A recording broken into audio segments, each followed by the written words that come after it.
God damn it. We caught that, Christian. Good to go. That's how we start off this session, boys. All right. I got to go take care of the afterlife. Hey, Dad, since you're dead, can you come here and smack my lamp?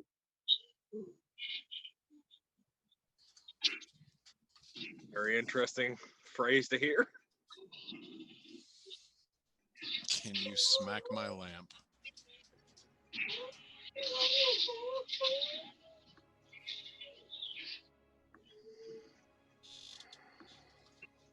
All right.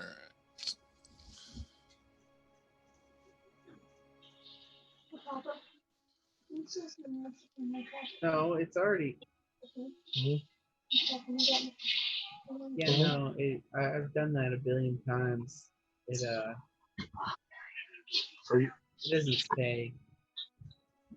But thank you. Is anybody Dad hearing just- music? Dad just flipped me off. I am. You are. Okay, hold on just Yep. 1 second. What? And what? Who? Where? Bees? We're gonna fuck shit up in Foss's name?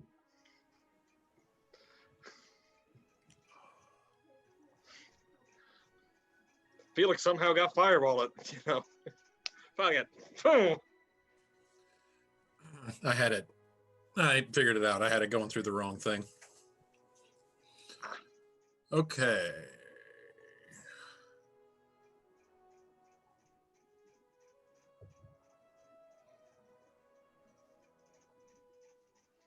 There we go. Okay. Ben, are we rolling yet? I don't think he's at his station. Ben's we're adrift. There's nobody's manning the wheel. Who's the captain? Isaac, scream at your dad, ask if he's recording. He closed the door. He is recording though. Okay. All right, cool. Just wanted to make sure. All right. When last we left our heroes, we had to leave one of our heroes behind. After dispatching 3 carrion crawlers in the ancient cemetery, our heroes set out about their own various errands. It was during this respite that Phocion explored one of the mausoleums in the cemetery, where he was beset by a hidden 4th carrion crawler. Taken unawares and having no companion with him, the Dragonborn was felled. Emerging from the mausoleum after its kill, the carrion crawler tasted the full wrath of our surviving heroes. When the dust settled and reality set in, prayers were said, tears were shed, and a friend was delivered to his final rest. While preparing the body for interment, Natari found the remains of Foss's family and a letter written in Draconic. Foss's maul was used as a makeshift headstone, engraved with a eulogy authored in collaboration by the surviving friends. The party then deliberated on their next course of action while taking a short rest. It was then that Lokexius, tavern keep of the House of Ill Decision, contacted Felix via magical means to inform him that the Alban had somehow become involved with the events unfolding in Elmswain. Felix shared word of the party's loss and informed Lokexius of their destination. Our surviving heroes then set out toward whatever fate lay in store for them, following Salome's tracks toward an uncertain end. Those tracks are easy enough to follow for the first mile or two, carving a frantic and haphazard path away from the cemetery at top speed. But as Salome's retreat became less frenzied, his route becomes that much harder to follow. Xanthion leads the expedition to follow Salome's tracks. Is anyone assisting? I will. All right. And then Hold on, my to be honest with you, my outfit coming out.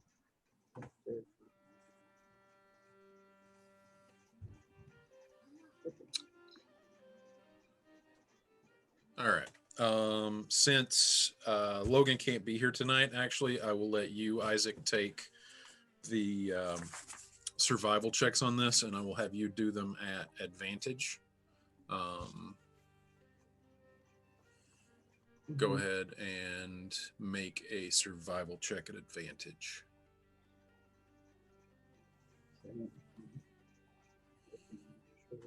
Load the page. Sorry, let me get this better with this thing. Okay. Driving. Okay.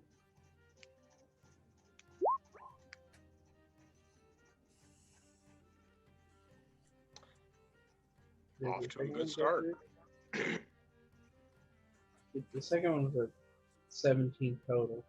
Okay, so a 21 is sufficient. So you and Xantheon take up point at the front following the tracks. Can I get a marching order for everybody else, please? Felix is still at the back. All right, Marlowe's walking with Felix. got it. So we've got Xantheon and Emma in front. Stop for everybody else. We've got Morlo and Felix bringing up the rear, which leaves Natari and Petra in the middle.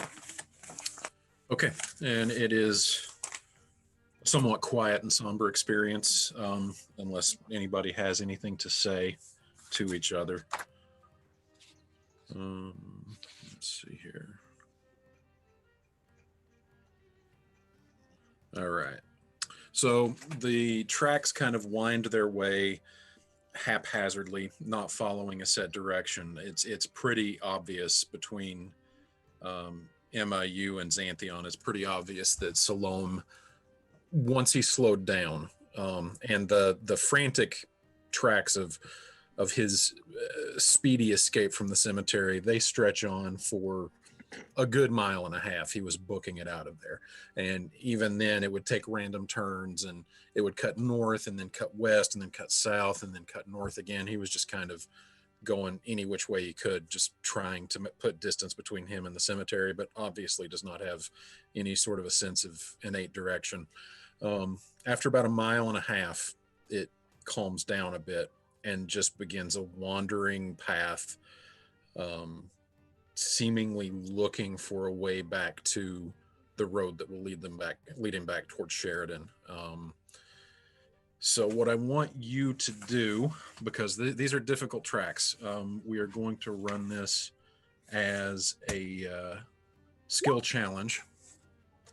Oh, music stopped. I've still got it. You've still got it? Well, the song just stopped. Okay. Do we still have it? It's a different song now, but I've got music. Right. What Yeah, I about got you, music Isaac? now. Good. Okay, cool. So go ahead, Isaac. We are going to make a series of survival checks. And I want you to get, if you get 3 successes before you get 2 failures, then you won't lose any time on your way toward the cave. But just go ahead and roll a survival check. If anybody else is doing anything to assist in this, he already has advantage because Xantheon is assisting. But if you've got any magical means or anything to help out with this, feel free to contribute in any way that you choose. With advantage Felix will do guidance. Okay. So that's what. Add a D4. So you're going to roll your survival checks at advantage, which on D&D Beyond, if you hold down, let me see what it is.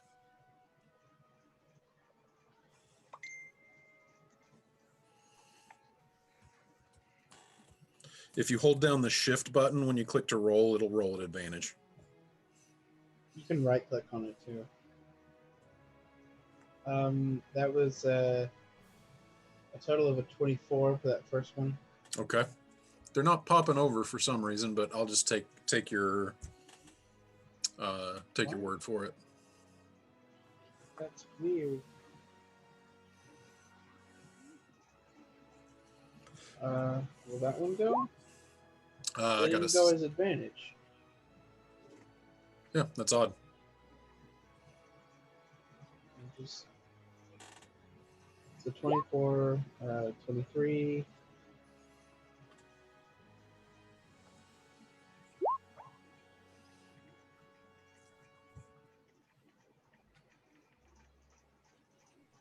An 11. And just tell me when to stop rolling. Yep.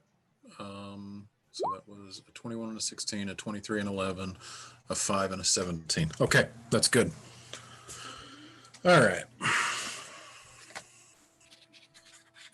So as you're carving your way through, and this takes, you've been at it now for about an hour and a half, just kind of following these tracks. Never really in danger of leaving them between your knowledge of the Feywild and Xanthion's skill as a huntsman.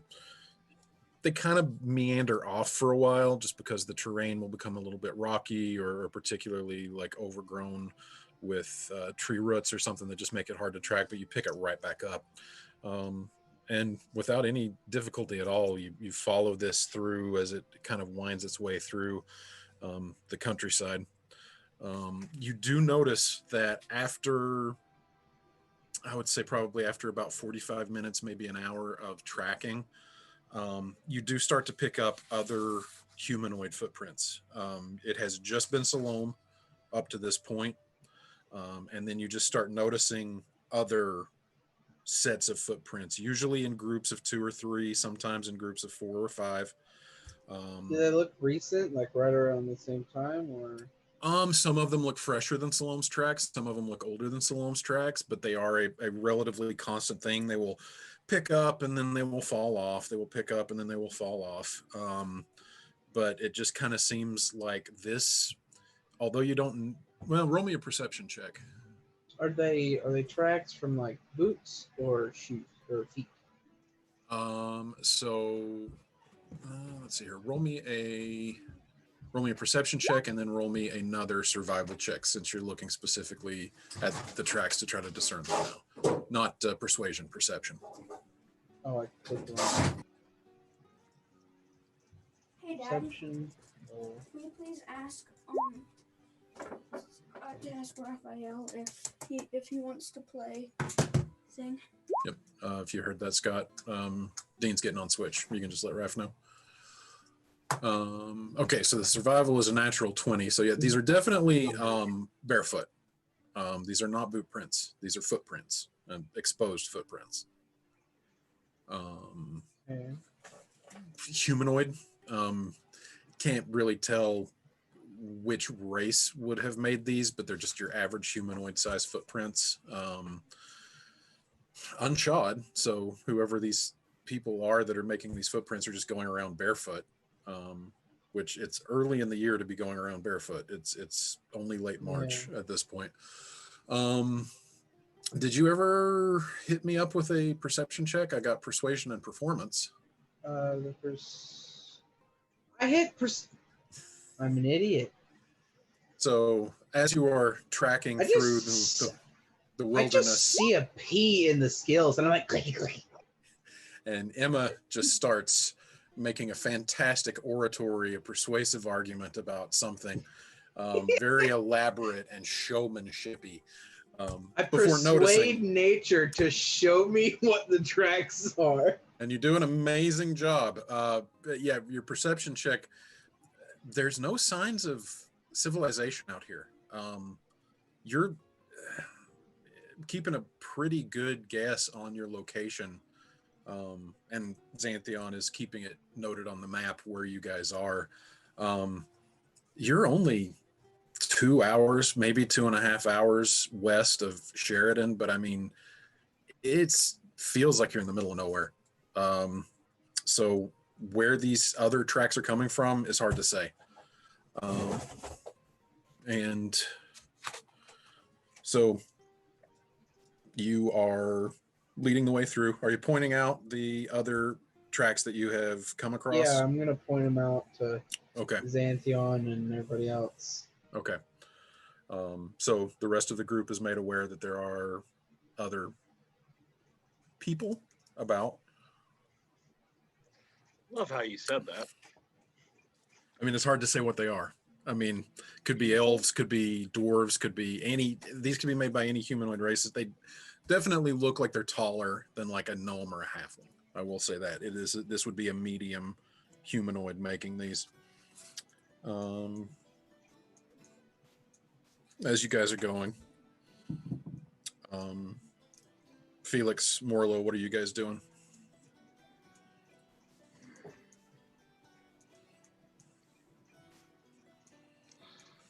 Walking. Morlo's still kind of shaken, of course. Just Mhm. reflecting as always. Just sort of glancing over footprints that Emma pointed out and sort of checking to see if they look like they were made by anything of the shambling or I wouldn't think of that. shambling or I don't know, gimping variety. I didn't think of that. Roll a nature check at advantage. So Felix is going to, and glowy finger. Should have had some guidance. Is guidance a cantrip? Yep.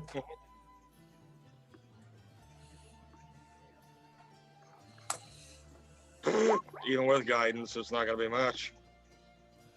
But we'll still roll it because, Well, you didn't roll that at advantage. huh? Advantage. Yeah, advantage. Oh, I have advantage on it? Yes, Oh. because there are enough people around you. I'm assuming you would say this concern out loud. Same thing. Oh dear God! Yeah, you have no idea. RNGesus hates me tonight. You Right. you Can I have roll no for idea. it since he communicated the idea? Yeah, we'll say Xanthion was the one who helped him with that roll. So yeah, go ahead. I'll give you a straight roll. Is it a survival? No, this one would be nature. Nature. I have that. Oh, That is a skill that I have. RNGesus hate you too? Yeah, Yeah, natural apparently. one. Yeah, it's hard to tell. It's hard to tell. If I roll something like that again, I'm just getting the physical dice out. Can Morlo sense that these two are getting frustrated? And Yeah, there does seem to be. Yeah, I mean, there does seem I'm to be a little bit of I'm gonna- that going I'm going on. to check as well. Sure, why not? Roll me a nature check, Morlo. nature checks all around. There you go. They seem. Morlo's like, yeah, totally. Yep. So as you guys are like arguing about it, and you're like, no, look, it's got the weight on the balls of the feet. No, the weight's on the heels of the feet. They're probably in. Morlo just kind of glances over. Yeah, they look perfectly normal. They just look like roving bands of 2, 3, 4 humanoids together. Hey Dad, can you please tell Scott that I have a world made ready for it? Scott, Dean wants you to know that he has a world made. Like for Raphael. For Raphael. I hear it. That sounds For ominous. him to join mine. For him to join. Is there a code? I can There's show no- it's you in the Minecraft. world. There's no code in Minecraft. No code in Minecraft. Okay, No code. excellent. He just joins. And he, Just well, like join. you said, He knows how to join. I'm going. All right. Yeah, no, the Morlo, from what you can tell, just looks like roving bands of a few people, probably hunting parties, most reasonably in this kind of wilderness, is what you would assume. Okay, so Morlo relays that to the others. So Morlo just kind of looks over everybody's shoulder and is just like, "You dumbasses, it's hunting parties."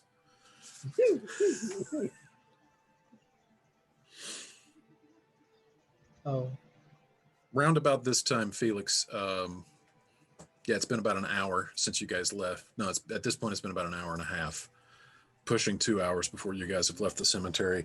At about this point, a voice enters your mind.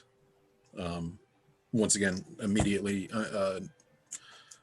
noticeable and identifiable as Lokexius. Little haggard sounding, frenzied in the voice, and he's just like, "Sorry, I had to get settled in at Sorvel. make sure I didn't need my spells for something else.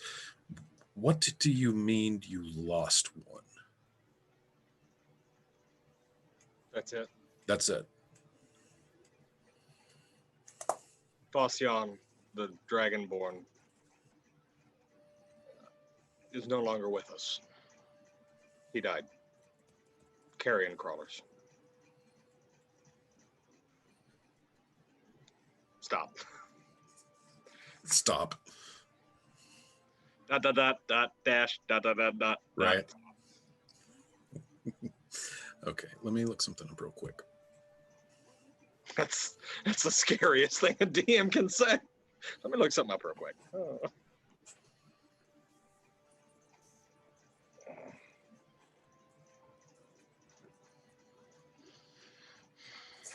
Oh, no, actually, okay. No, he can. Sorry about that.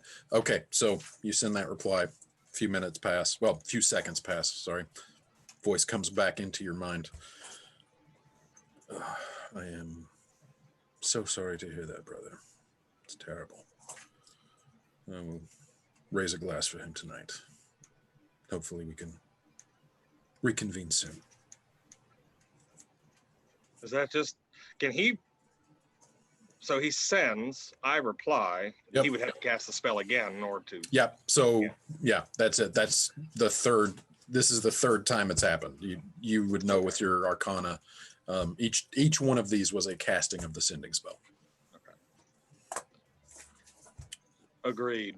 After we finish up in Bright Hollow, we might have to make a trip to Sorvel. Hope to see you soon, brother. All right. So, continuing on,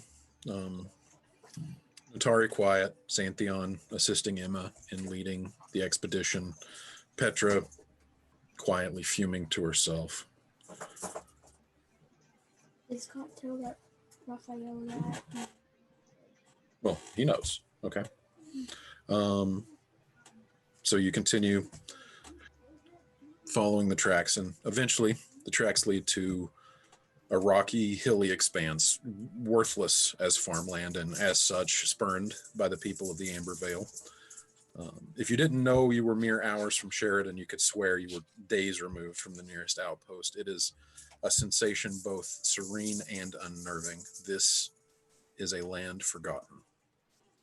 Keeping an eye out for openings in the earth, you find plenty. The signs of animal dens abound, but none large enough to offer refuge to a man such as Salome, and none betraying the signs of being anything more than the burrowed out home of a fox or a badger. At least, not at first.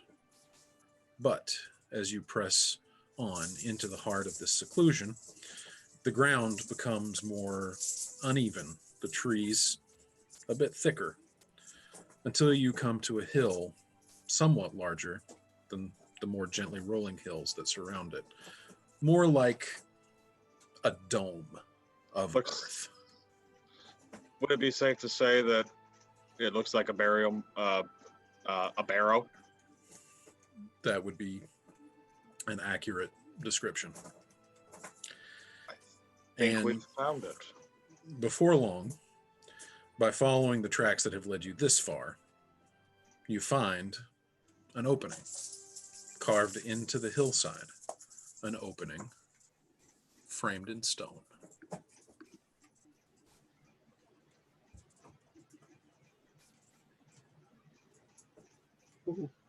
Open is loading. Oh boy. Oh, that looks like a tomb.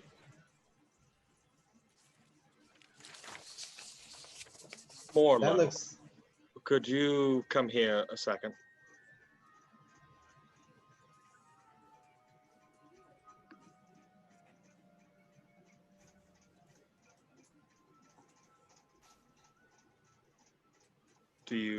Does Morlo come over?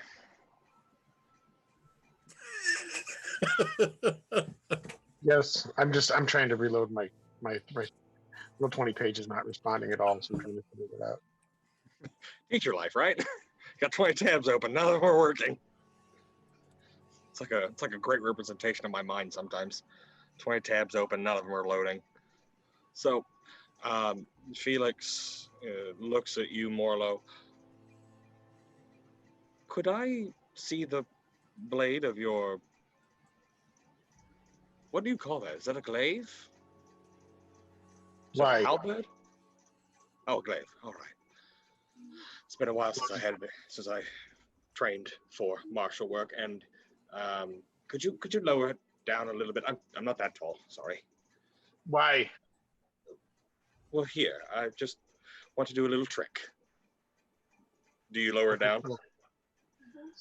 Begrudgingly so, yes. And then I sort of clasp my hands on it and I cast light on it. So now the glaive gives off basically torchlight. So 20 foot bright, 20 foot dim. So that should help us. You're big. I figured you'd be in front, so. Morlo says this didn't end well for the Dothraki. Let's see what happens. Thank you for the disadvantage on stealth checks. Well, Let's be honest. Our group, there's only a few of us who are good at stealth. The rest of us are hated by RNGesus, so. Can you show them the dragon that I made? in a little bit I will. Okay. So you cast your cantrip. How long does that last? Light lasts for An hour, I believe. An hour? Yeah, it should be an hour. Okay. So you cast light. The entrance to this cave, looms before you. And Xantheon just kind of looks around. What's the plan? Don't you have one? I have no spells. I'd need a long rest for that, but I shouldn't be in the front either way, so I could cast cantrips. Thinking Morlo probably in front. Oh, I need someone in back just in case. Who's not an Atari at the back would probably be smart. Yeah, Morlo's not the magic type, so Morlo will totally take Felix's advice on this and go into the front, even though he's usually the follower. And if it is a tomb, then we can count on corridors, we can count on narrow passages, so we'll need to have a marching. If I have to cast anymore, I'll be throwing off mail off. I can see it now, finally. Okay. Jesus. Okay, so are we going down? Which way are we going? Let's poke our heads in and get an idea of what's in this place before we go in with the idea of going all the way to the bottom. Okay. So Morlo's just going to walk to the edge and kind of poke his glaive down in there. Okay. And the light shines down about 30, 35 feet, and you see that the hallway curves to the left. Is it loading for you, Scott? Yeah, it looks like a stairway to the left. Is it up or down? I can't tell from here. It's Before down. we continue, everybody check the chat. I just sent something. Which chat? Oh, Might that take it a chat. second. There you go. Oh, that's awesome. Which chat? Fantastic. That is exceptional. Oh, cool. I Badass. just finished Love it. that. Son of a bitch. Well, That reminded me of in City Slickers when Jack Palance died and they buried him, and that one guy was like, "Lord, we give you Curly. Try not to piss him off." Yes. That's how I felt about Fox. Very much the sentiment of Foss. Yes, very good. Okay. Emma, you need a short rest to get your spells back, correct? Yes. Now, you already took a short rest. You took a short rest before you left the cemetery. Yeah. Some of them. I don't think. I don't think all my magic is from Mayla. That's interesting. Well, Xantheon looks back over his shoulder as you say that at you, Emma, and just says, I know the Summer Queen has taken an interest in you.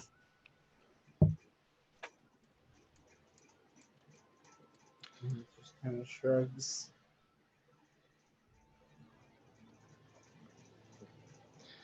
well, I'd like to do a little bit of study before we try going in. So, rest up, I guess. I don't know. And Felix is going to sort of pull his book out of his cloak and sort of just pay attention for any sorts of carvings or symbols, God forbid, any words that he can find that's not too weathered to the point of illegibility. Roll an investigation check. And Oh, wait. Sorry. Wait a second. no, wait. Are you doing it from where you're currently positioned, or are you? I'm going around the door and then Okay. just sort of getting a general scope for how big this barrow is. Okay. So you said investigation? Yeah, investigation. Cast guidance on myself.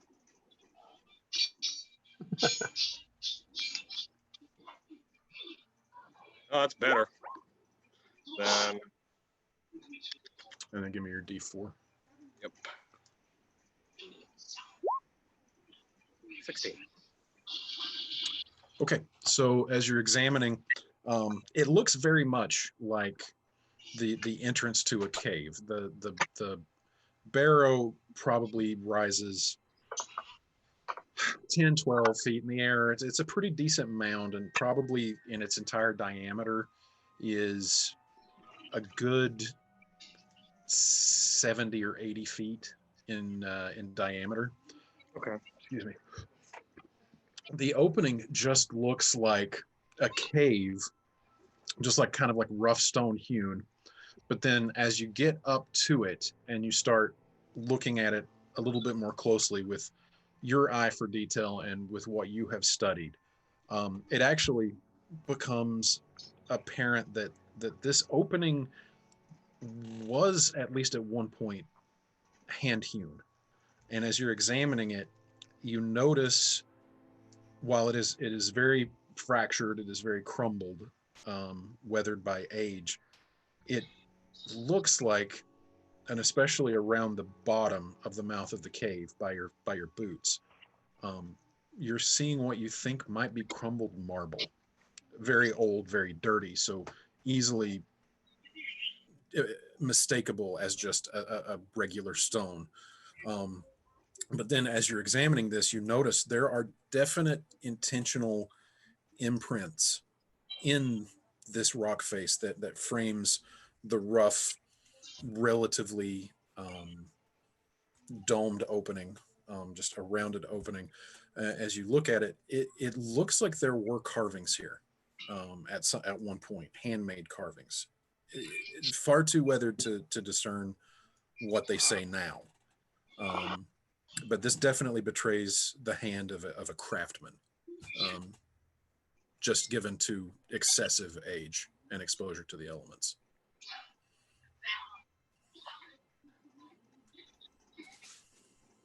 Morlo and Xantheon. Let's us three poke our heads in. Natari, Emma, and Petra, hang back a sec. I want to see if I can. I want to see if there's anything. We'll call out if we need you. Okay, before we go in, Morlo's gonna like demonstrate some kind of form just with his torch on the glaive. He's just gonna kind of spin it and see what it looks like. And it's awesome. Have It's you ever been awesome. to the festival? Have you ever been to the festival of Man of Inferno? No, Oh my god. but I've been to Burning Man. It's a great time. It's a great What- time. Just stay away from the blue spotted mushrooms. Terrible. If there was such a thing as reverse inspiration, I would give it to you right now. Take away his inspiration. No, I'm not going to do that. I don't have any inspiration at the moment. I used it last session. Yep. Come on. I'm trying to make Burning Man a canon thing in your world, and you're gonna shoot me down like that? But yes, but Man of Inferno. That's Well, what do you want me to say? Man of Flame? fell Also, into after- a burning man of fire.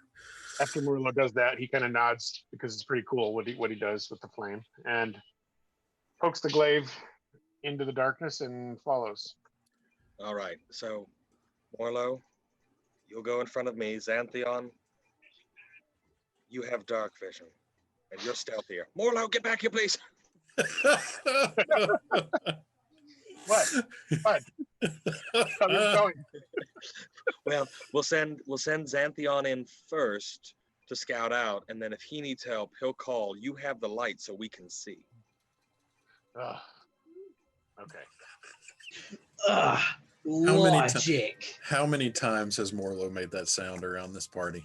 About This time- 75. This Today. time it was a very Han Solo kind of grunt, like, I hate all this sneaking around. All right. But what was it? Hokey religions and ancient weapons are no good for No match for a good blaster at your side. Blaster, right. Okay. I prefer a straight fight to all this sneaking around. All right. So we got Atari. So at this point, as you guys are about to go in, let's see. Natari, noticing that Xantheon looks a little bit roughed up, comes up and taps him on the shoulder and casts Cure Wounds because he's only at half hit points. And he gains 14, so he is back to max. Nice. Okay. And also taps him on the forehead and casts guidance. Can I also cast guidance and stack it or not? Guidance would not stack. Two spells don't stack on the same target. You could definitely cast it on Morlo or yourself. I'll save it for a sec. Okay. I think guidance is concentration at the moment. All right. So now Xantheon starts sneaking down. Okay, Right. Morlo is going to reach out and grab Xantheon so he can't run off like an asshole. So he starts sneaking, and you just like reach out and grab him, and he just So I'm stops. always- Yes, I'm always going to be one space. Morlo's always going to be one space behind Xantheon until he lets go. He just kind of looks Wait, around. that and defeats the he's guy in- with the glowing glaive defeats the entire purpose of the stealthy guy. Oh god. I don't want him doing anything stupid yet. so you're gonna do something stupid for him. Oh, No, I'm going just to kidding. grab him. I'm grabbing him. I'm grabbing him, Lord, for him to say, "Don't do anything stupid. Okay. Don't do usual Xantheon stuff." I never do. Okay, All right. and Morlo lets him go. All right. So are you guys following him, or what's the plan? So we're gonna hang. So I look at Morlo. We're gonna hang back for a little bit. Xantheon will go forward, scout out.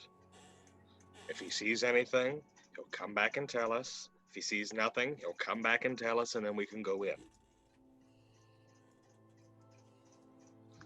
I don't want to rush headlong into danger, especially after the beating we all took.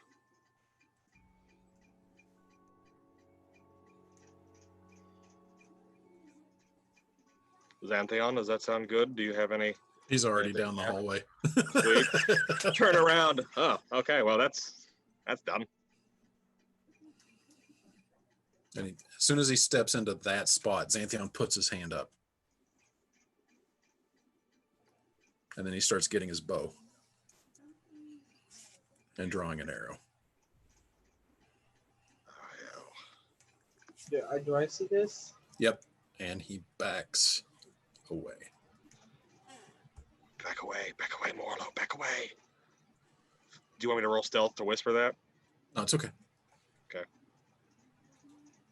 Emma's gonna be ready to cast a spell. Felix will stand next to Emma,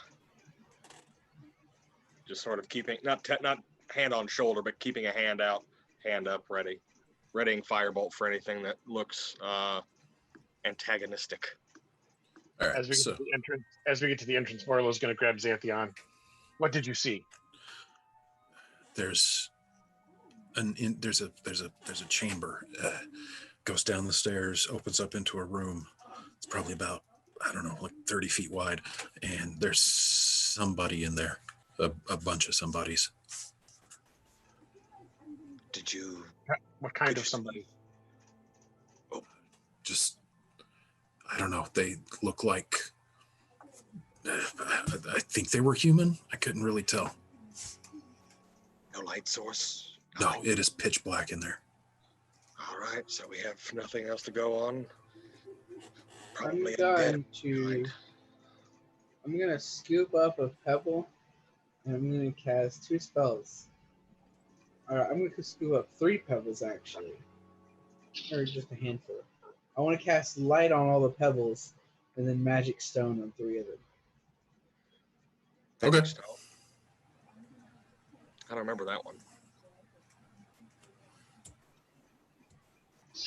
Magic stone is one of my favorite Wait spells. until we're higher level. I grab 3 pebbles, okay, and I cast a spell. What do you cast? Catapult. Nice. Catapult's a first level spell. Oh, that's right. It's first level. Shit, I forgot about that. Catapult, honestly, not a bad spell. Magic stone is basically baby catapult, but you can do it on 3 pebbles. Oh, okay. All right. So you guys, so Emma, you start scooping up pebbles, casting it. That takes like, so it's like 30 seconds you're busy there or something like that. Okay. 20, 30 seconds. Then you cast. Now, how long does magic stone last? A minute. And A then minute. basically you throw them and they do 1d6. Okay. Are they considered plus an my improvised stuff. weapon? You touch 1 to 3 met on you. I'll just tip it over. Yeah, please tip it over.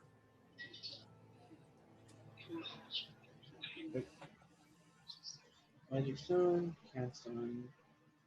Cool.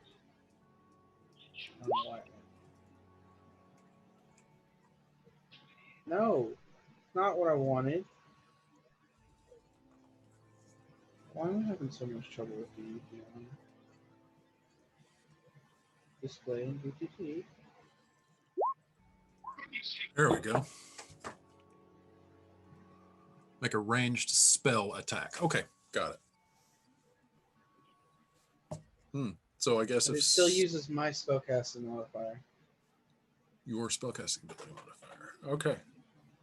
And this is a druid cantrip, or this is a warlock cantrip? Warlock. Yeah. Okay, so it's modified by your charisma. Okay. Okay. So while you're doing this, Petra kind of squeezes in between you, and it's like, I don't know about you guys, but I just want to kill something. So what's the plan? I think Here, Emma has have some something to lure rocks. them out. Who's good at throwing rocks? Marlo, you look like you're good at throwing rocks. Throw Ugh. some rocks. Okay, where's Marlo aiming? I'm assuming if- you wanted if him to we're- go down. If we're getting their attention, throw them at the Like, in are you the- wanting the them to go? supposed Are you field of people. So you're wanting them to ricochet and end up down the stairs? Okay. If you want, I mean, they can't. They're all have light on them too, right? Okay. Yeah, but Marlo's just he understands. I mean, he's got the staff in his hands, and so he's just wondering what exactly we're doing. So we're trying to illuminate or distract. Glowing rocks. Got it.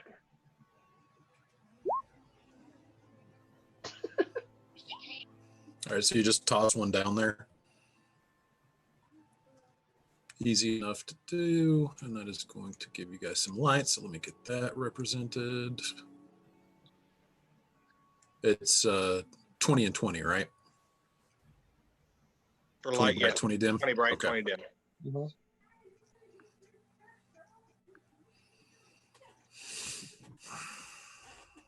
There it is.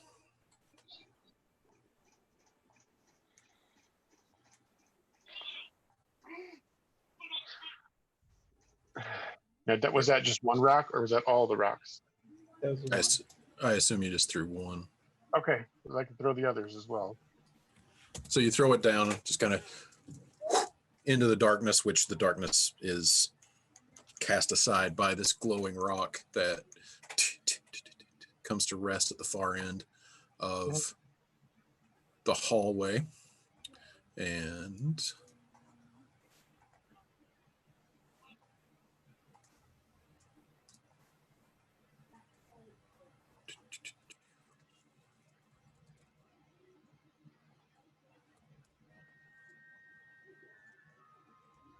which becomes illuminated, which you should now, see reflected at the end of the hallway.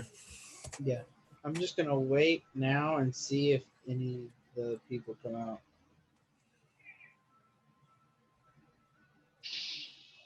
Here we go.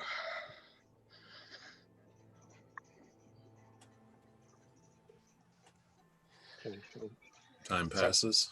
in the meantime, Morlo's going to grab the second rock and aim for this spot here to try to get it to bank, go down the stairs. Felix is going to roll perception to listen. Is that okay, Shannon? Yep, go ahead and roll me a perception check. And because the way that tonight's been going, guidance. Just really living up my inner Bjorn Helm. If he could ask Making that an if he wants attack, to play Splatoon 2. He adds Hey. 5 to You that. ask Scott Taskwarfail if he wants to play Splatoon 2. Dina, switching over to Splatoon 2, Scott, just to keep you abreast of the situation. Oh. All right, so He says You no, just look for Shannon. 6, 7, 8. You just look for an excuse to say abreast. All right, so with an 8, all is quiet. Say there's no code. There's no code. He's not going to play, but Oh, okay. okay. So all is quiet. Xanthion, You want this? I want to see if Becca's still on him. can you hear anything? Xanthion, what do your elf ears hear? I was tempted to, but I wanted to avoid the obvious give. But I love you so much for taking it. Dad.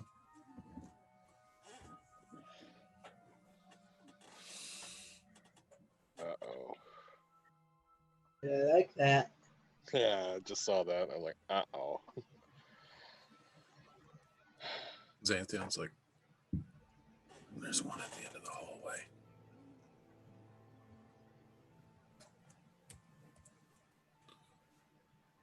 Well, we're not gonna get any farther standing here.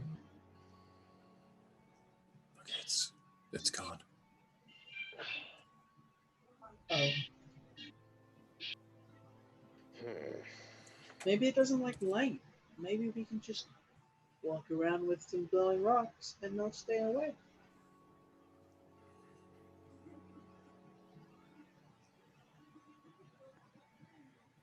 Let's see. Okay, so Morlo looks at the others and is holding the other glowing rock. Okay, what do we do with this one?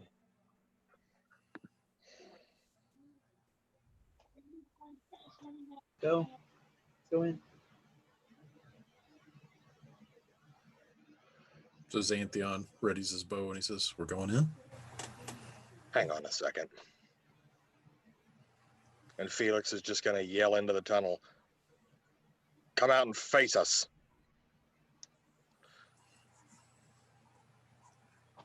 Unless you're too scared.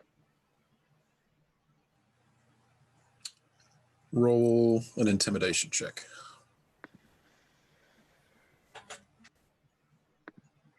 That's one of my good ones. I'm probably gonna roll a 1. I got an 8. 12 all total.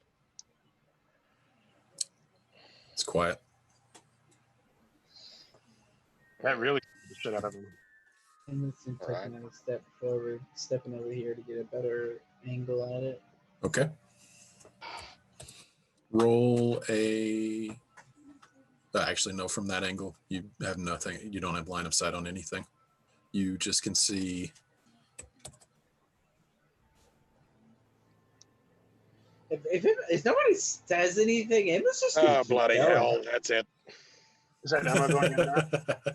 That's Emma. Morlo's racing down. Screw it. Felix is just going to stand right there. Oh, joy of joys. Okay, so you guys round the corner and you see, cast in the light of the glowing stone that Emma is standing over. I didn't mean to press that. Okay, just hang up. No, my finger slipped. Sorry. Your finger slipped. Yeah. My son is drunk dialing people. Very sus, dude. Hey, I was wondering if you wanted to join on Among Us. I keep getting kicked off and hacked. So Oh, that's Oh. Rebecca. Yeah, it's Um, Rebecca. Hi, Rebecca. I was thinking that doesn't happen in private battles for me. Like, dude. it's never happened Can in you take that private upstairs, battles. please? So we just have to keep it private. Yeah. Yeah, but we didn't have enough people. Well, I could ask my mom if her class wants to join. Well, let me say no for tonight. Okay. I've already played some today, Okay. but I think that sounds like fun for maybe tomorrow. Okay. Sound good?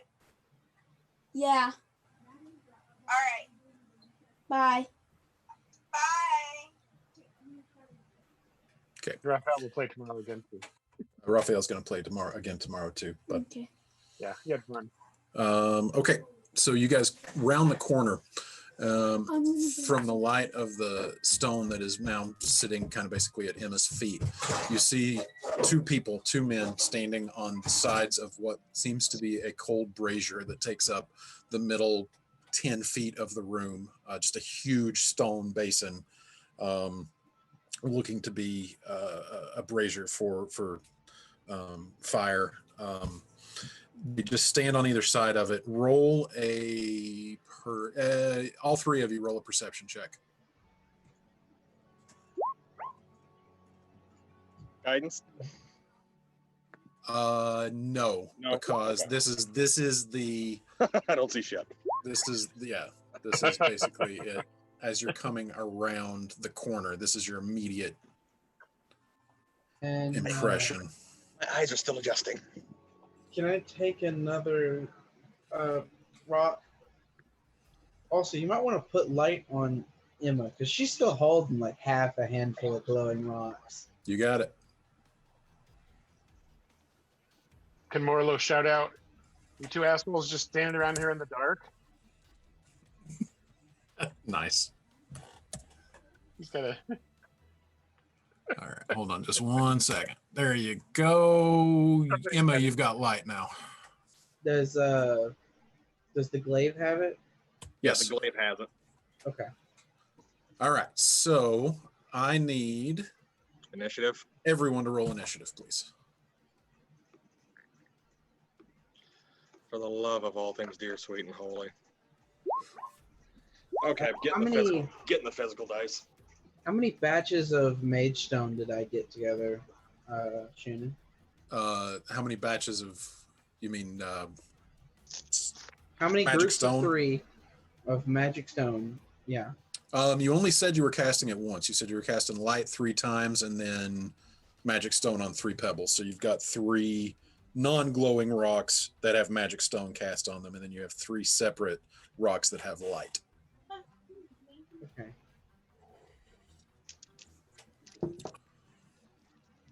Oh yeah, initiative should probably roll that.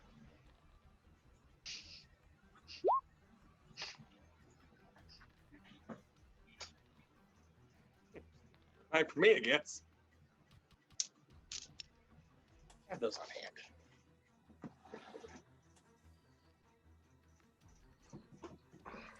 Okay, just give me a second because I've got to roll for all of the other characters too that aren't here tonight.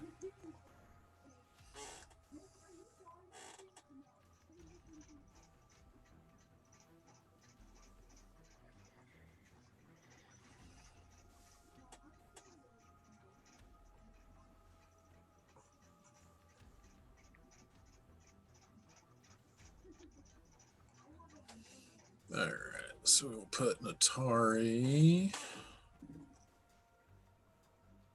in the back. We'll have him right there.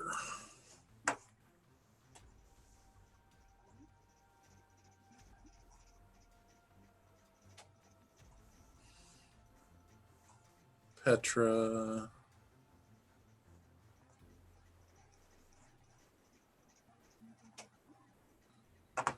And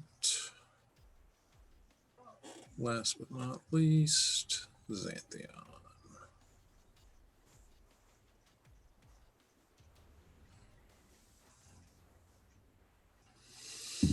Okay, at this point, we'll say that you guys spent about 30 seconds deciding to go in and get snuck down there. So we'll say your magic stones have 5 more rounds left before they go off. Yeah, that's fair. Um, They're a bonus action, so it's not like it's hard to cast. We're gonna do descending.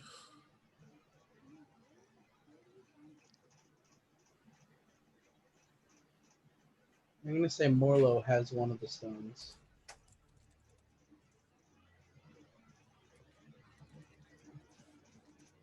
Yeah, Morlo only threw 2 of them, I think. You only threw one.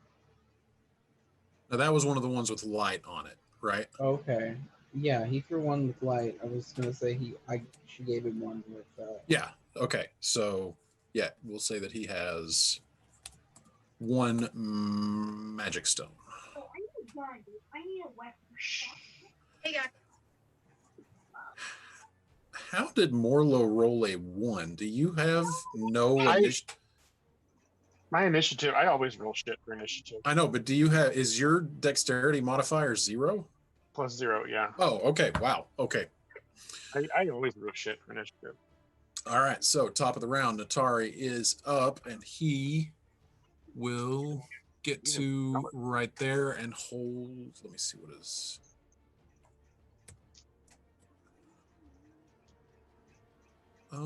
No, actually, he does have line of sight on that one, so he is going to cast divine sacred flame.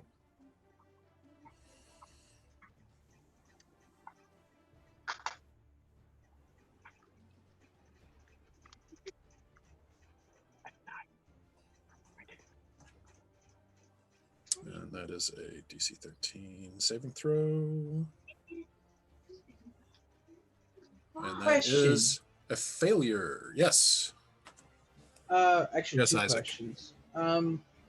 If I made an image if I made an illusion of a mirror, would it still reflect light? You would have to make it reflect light, like as you controlled the illusion. Like you would have to Okay. you would have to mimic what the reflection of the mirror shows at all times. And would a illusion of a wall stop light? No, there's nothing physically there to actually stop the light. Okay. Okay. So Natari kind of jams up between you guys just to get a decent look at this guy right here and calls down a column of divine flame, which makes contact with this creature, and you hear it scream out in this awful just, and then Natari's done with his turn. That's a wonderful sound. Yeah. All right. At which point, he tucks tail and runs 5, 10, 15, 20, 25, 30. And that's his movement, and he will stay there. So these are undead, right? You don't know what these are. Yeah, we don't know. What do they look like?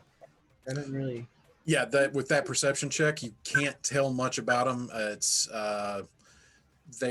The one thing that you do notice about them is that their skin is an ashen pallid gray.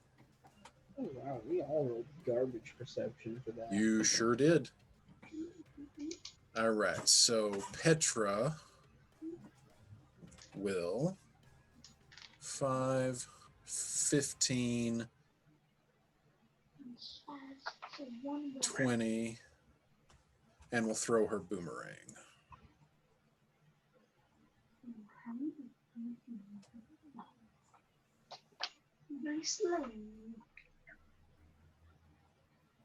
All right, and that is 7 bludgeoning damage. She tosses her boomerang. It comes to rest at the feet of that creature right there. It takes 7 damage. The boomerang just bonks right off of its head, and then falls to the ground. Hey, how do we know they're hostile? I'm sorry, what'd you say? Emma's asking at the party, how do we know they're hostile? 5, 10, 15, 20, 25, They're running. 30. I don't think we know. Why are we attacking them? Well, I think they're going to be hostile now. Oh, I forgot I don't have my video on. Xantheon is just kind of looking around, just thinking to himself, you say I'm the one who does stupid stuff? You do. He is going to hold his action. Emma, you're up. Emma? She's going to push past Petra. 15, 20. Hold it. You make it right there. Oh, boy. I saw it too. And as you clear the corner, you notice one that jumps out from the shadows at you. Oh boy.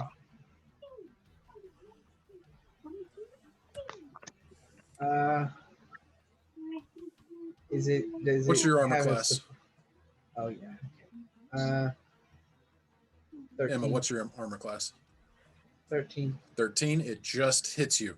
So as you step out from going down these stairs that go down about 5 to 8 feet down into this sunken room that is about 30 by 30, give or take, you just clear past, and all of a sudden you just feel a bludgeon come down over your shoulders. You take 5 points of bludgeoning damage and 2 points of piercing damage. Ooh, something with 7 spikes. total.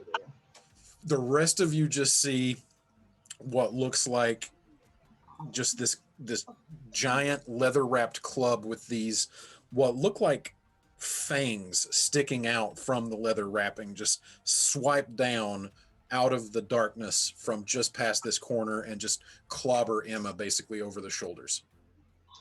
Is this a hole? Is this dirt? I think it's a break in the tile. No, that's actually an animal pelt.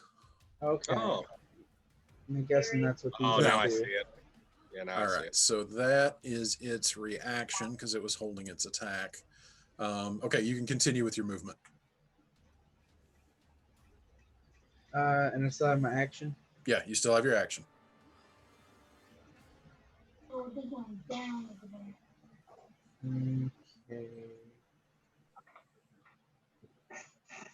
Then-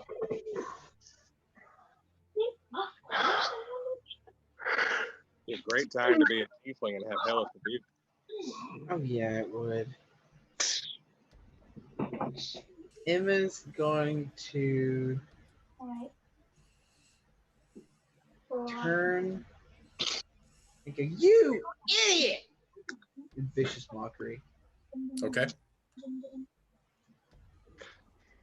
So you, after feeling this bludgeon come and crash down and drive these spikes into your shoulders and just kind of make your head swim for just a second. These little motes of light flash in front of your eyes. You turn around and you jab your finger up at your assailant and just say, "You idiot!" And you realize that you're pointing at a face that has no eyes. No.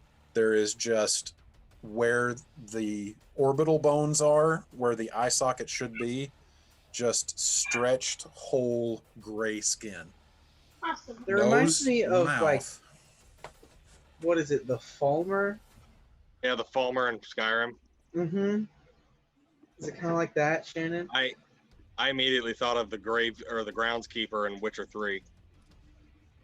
Roll. Oh my. What would this fall under? Just roll me a general intelligence check. Who? Everybody? Intelligence. Emma, because Okay. Emma is the only one who has line of sight on one of these things right now, close I up. got you. No, boy. Intelligent. You've actually seen a face that looks almost exactly like this before, hanging over the doorway of the Grizzled Grimlock in the common room. Okay. Do I know what it is? Alright, guys. Based on the name of the Grizzled Grimlock, you would assume it's a Grimlock. Oh. Yeah, that makes sense. All right, and that is a DC 13 And Wisdom I'm saving going throw. It rolled a 15. Oh, crap. Okay. Well, then I'm going to take a step back from it.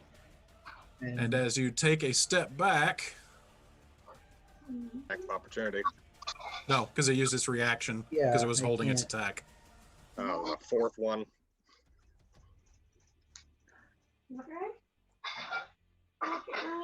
I'm just going to get pummeled.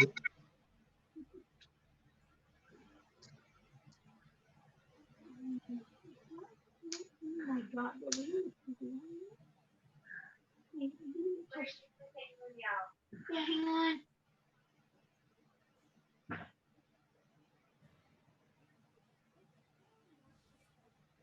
Oh, just 1 second. There it is. Okay. So yeah, as you do that, you bump into another one that is behind you. Oh, shit. Oh, boy. Puppy, no. Puppy, no. Did it hit me too? It's trying to.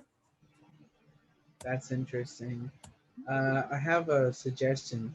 How about it doesn't? What's your AC again? 13. Yep, rolled a 14. 4 bludgeoning and 3 piercing. You take 7 damage. So basically, one swings down over the top of you. You try to do vicious mockery. Notice that it doesn't have any eyes. Get freaked out a second.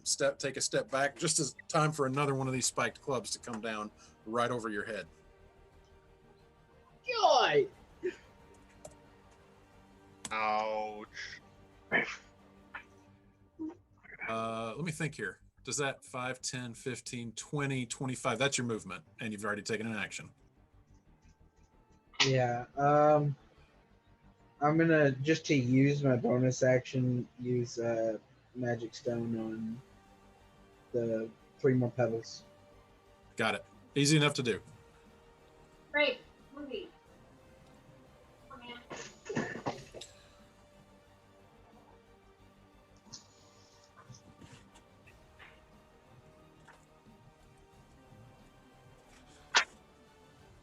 That's my turn. All right. And then as the club comes crashing down from behind you to the one that you backed into, one steps around from behind it. hidden Oh my deeper- god! I'm dead. Can't get me. It rolled a 12. Okay. So the club just kind of goes sailing, and basically the first one cracks down on your shoulder, and you just kind of go down a little bit on one knee, just as the other club swings where your head just was. God. And it will 5, 10. Move to there. Felix, you're up.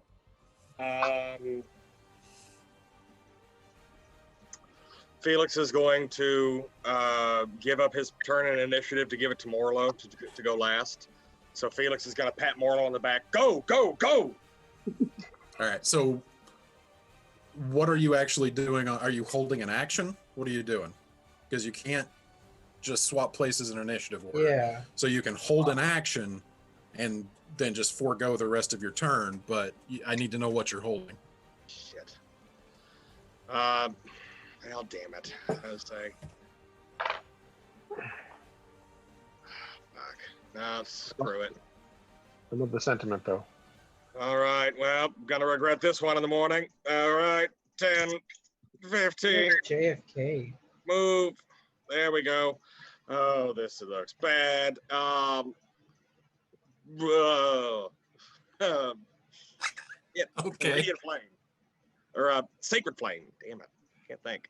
Why did you get so close to cast a ranged spell? Oh, I don't know, because I don't want them to surround you and get advantage on every single hit. Oh no, it's fine. Oh no, it's Fine, I got this. This is fine. This is fine. Everything's fine. You can see a little girl saying that during the battle. What are you Why are doing? you getting so close to save me after walking in? She goes, ew. Radiant flame on this one. Okay. He's gonna make it. That is a dexterity save. Yep, dexterity. Yeah, rolled a 21. Fuck me running. Of course. All right. Well, I'm done. All right. Yeah, since you have made yourself, this one will get its reaction back. All right, so this one gets its reaction back, and since you have made yourself a very tempting target, it will take a swing at you. That is a 20 to hit. Yeah, that hits. You take 7 points of bludgeoning damage and 2 points of piercing damage. 9 total.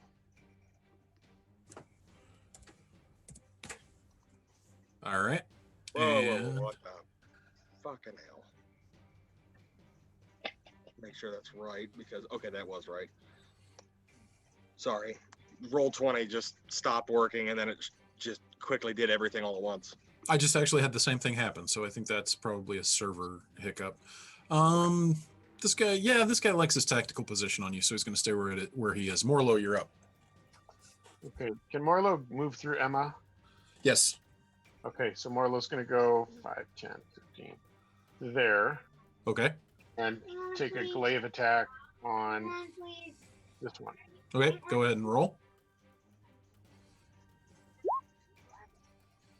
And 11 just surrounded. hits.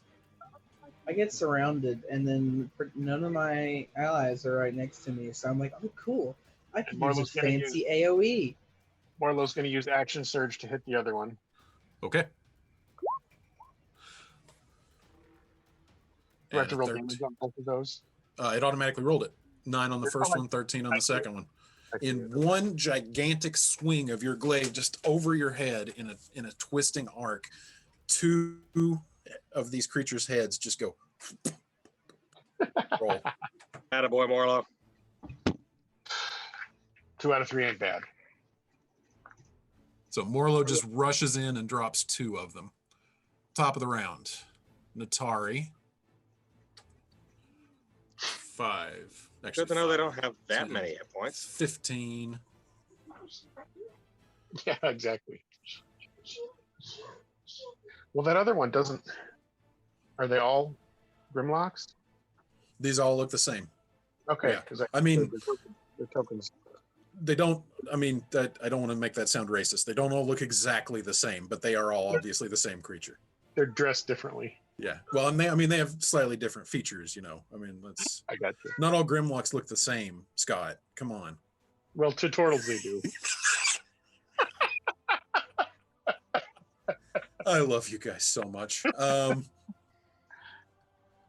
right. Are we going to continue the inspiration for racism jokes? No. And thank you for putting that out there into the universe that that's something I do. Let's see here. Yeah. Where is it? Well, jokes about racism is better than, actually racist jokes. Yeah.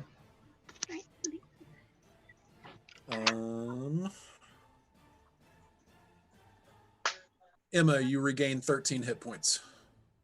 Oh, cool. From As- where? Natari, he rushes up behind you, and you just hear him muttering a prayer to the Blessed Mother as he comes. His hands glow for just a moment, and he lays them on your shoulders, and you feel your wounds heal. What is your max hit points? 23. I'm putting it in myself. I know, but oh, great. Awesome. Thank you. Mm-hmm. And then that will be his, that is Natari's turn. Let's see here. That one is dead. All right, this one, having successfully lured you in, 5, 10, 15, 20, 25, 30. We'll go to there and we'll hold an attack. Petra, 5, 15, 25. So Petra comes running and leapfrogs over you, Felix, just kind of jumping down the stairs and bounding over, rolling, and... I think it'd be cool if she just literally leapfrogged, like just grabbed his shoulders and whoop. Yep, I like it. Well done. That's a very Petra thing to do.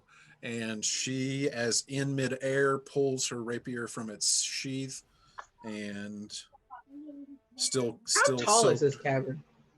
This room is about 15-foot ceilings because it goes down about 8 feet down the stairs, and then you would assume that the ceiling of this room is probably still covered by a few feet of soil up on the top.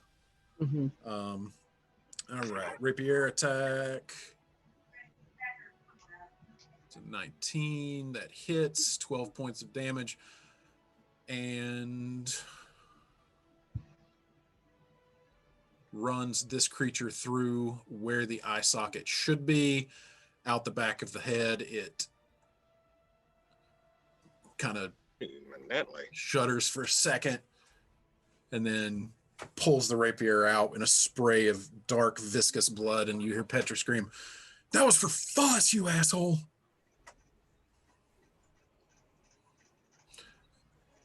That's exactly what Aaron would say too. And at this point notices, and you hear, as Petra pulls her rapier out and screams that, you also hear her say, "One more in the corner,"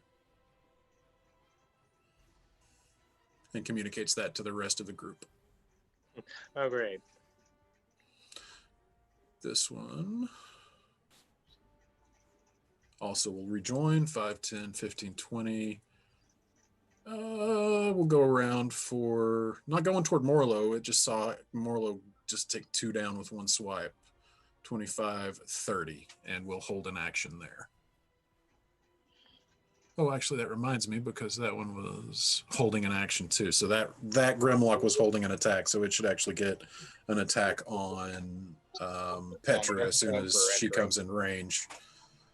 What is her armor class? Is 16, so nope, it does not hit. So no harm, no foul. Oh my goodness. But the one in the corner will take a swing at her as well. 14, it just bounces off of her armor. Xanthion has no shot. He is holding an attack until he gets a clearer line of sight on somebody. Emma, you're up. Hold on. Let me just. Okay.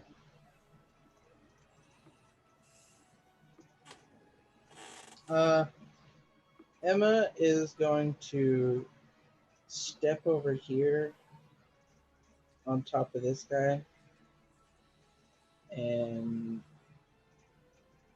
Hmm. Should I do that or that? What does more damage? Oh, that does more damage. I'm gonna do that. Oh boy. Primal Savagery. Okay. So you're doing Primal Savagery on this one? Mm-hmm. Okay. That's And Leonellis' favorite spell. In another universe. okay, so that is a critical hit. Let's see. 9 and 5. Why does it have the plus after it? That's weird.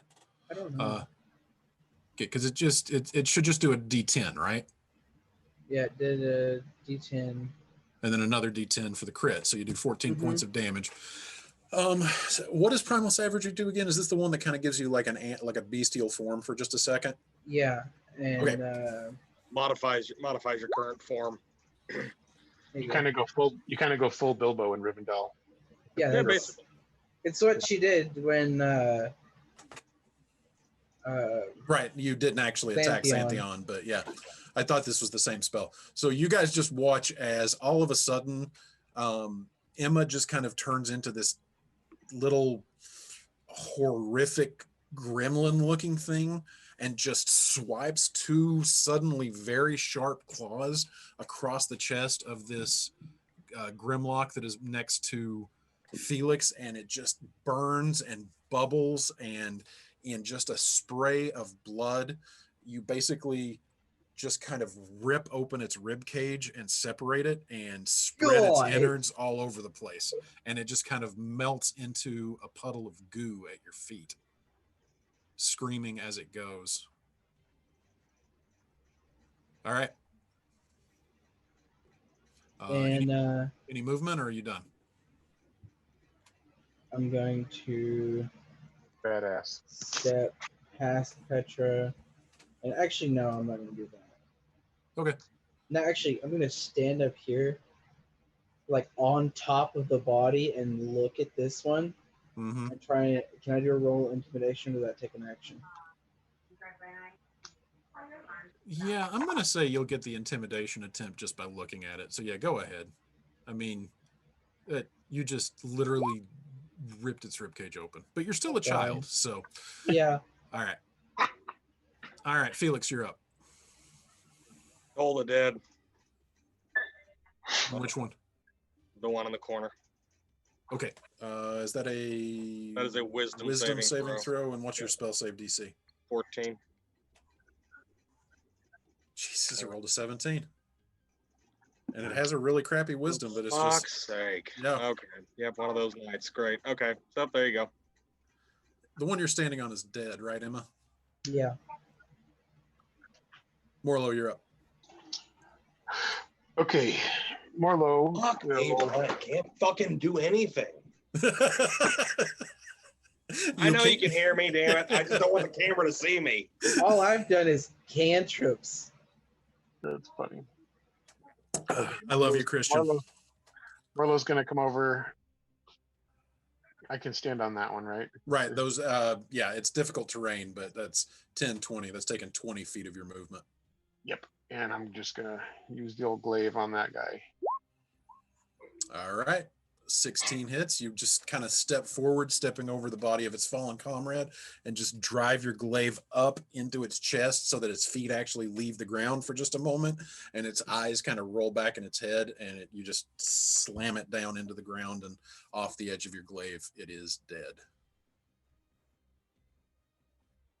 These things are pretty, like, soft. Or I'm just a badass. I don't know. Yeah, we'll go with that. Okay. Well, their hit point, they've got to have, what, 7 hit points? Because I've killed 3 with 3 blows. Okay. Oh, yeah. Sorry. Its non-existent eyes roll back in its head. It doesn't have eyes. Okay. Got carried away there. It just kind of convulses for a second. It grows eyes, lets them roll back in its head, the grows skin back over it, and then dies. Sure. Why not? All right. Top of the round, Natari. I'm gonna go get some food while my turn. Is going to step forward. Just try to get enough of a look at that one. Does, and we'll cast Sacred Flame. His favorite spell. Yeah, right. It's super hard to run Natari when Jim's not here. He's a wind-up Sacred Flame machine.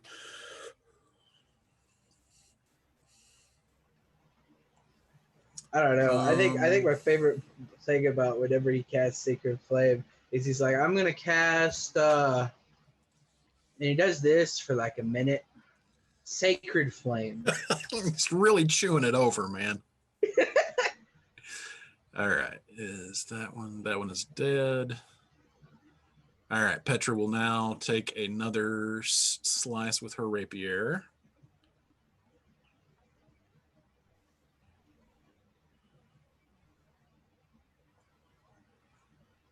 And unfortunately misses.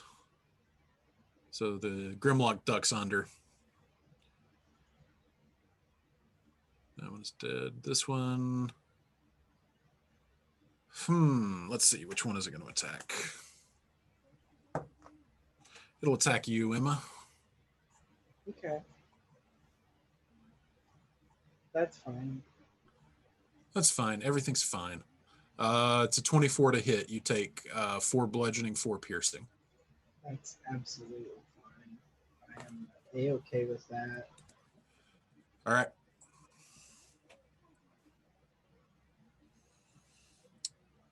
And Xanadu. Xanthion feeling left out.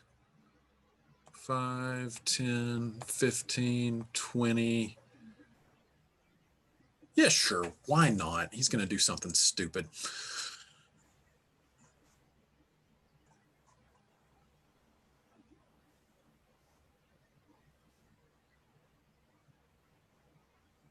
And he does. He comes running forward.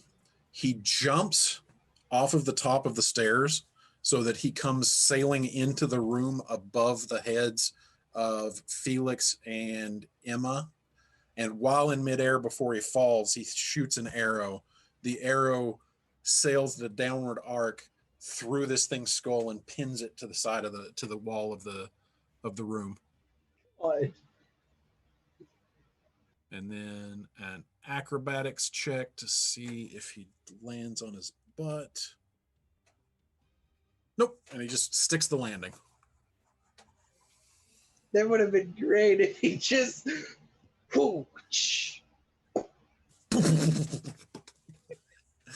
Okay.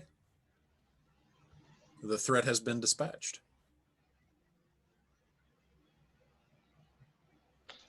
Felix is going to start taking a look at what kind of things are on the walls of this room. Okay.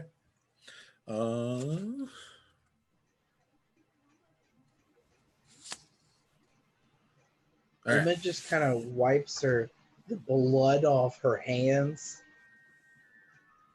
And she's going to go over here and look at the supplies over here. I'm guessing if that is here, if that's just a map. Yeah, these are all just mats. Taking a look around the room, it is pretty obvious that whatever this room used to be, it is now used as basically quarters for these creatures that you have just dispatched. Felix, you said you are looking specifically at the walls. As you're looking across the walls, they are all adorned with faded murals depicting the deeds of what look to be armored knights.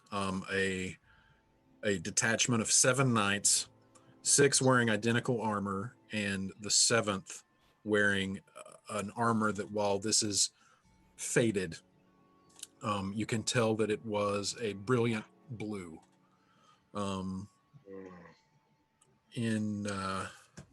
It's depicting great battles with fearsome beasts, various conquests, the slaying of foes, the typical sort of thing that a mural would depict of a fallen hero. Sorry, go ahead. I was going to say, so how much of this so far would I be able to glean without a roll? based on stories I might have heard of. Because Salome had said that he believes this to be the tomb of Neomachius, you know, relating it, because Felix is still kind of like, I don't know about this. So we're going to see if any of these murals look familiar in terms of stories I might have heard about him. Well, actually, it's kind of interesting because you're looking it over. It's kind of a process of you're looking at it and it's like, okay, well, this is obviously a knight and his retainers, and these murals are depicting these epic events, these great conquests and these accomplishments. And you're looking around and you're like, well, okay, this is interesting, because you're trying to think of a knight in blue armor with 6 retainers, and there are no historical contexts that you are aware of that seems that there would be a more reasonable explanation than what Salome has provided. And then you do notice on the northern wall, in the center, in a place of honor, a place of distinction, there is this grand scene in the center, in this oval that is framed in this, what do you want to call it? Not calligraphy, but it's basically, it's not a frame on the wall, but the scene itself in an oval is framed with this decorative Filigree. Yeah, exactly. Thank you. Filigree.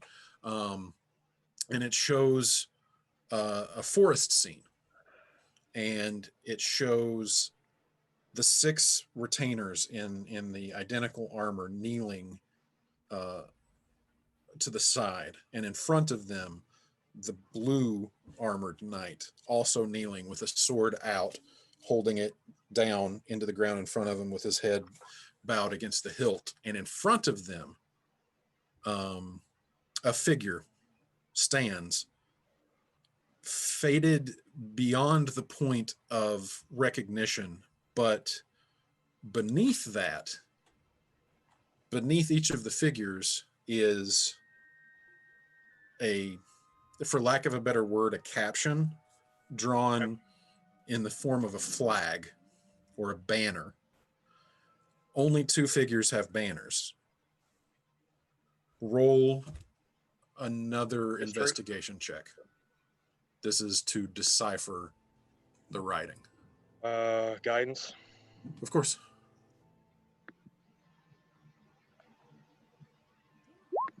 Okay, we'll still roll guidance. So an 18 is fine.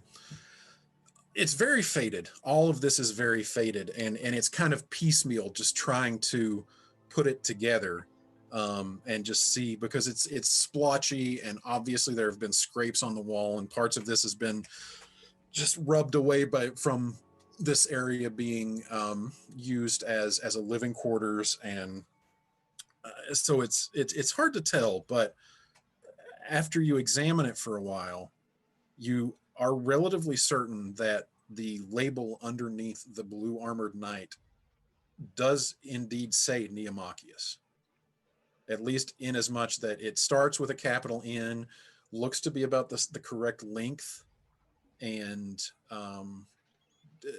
definitely seems, even though it is faded, that seems to be what it says. What is interesting is this figure that he is kneeling before.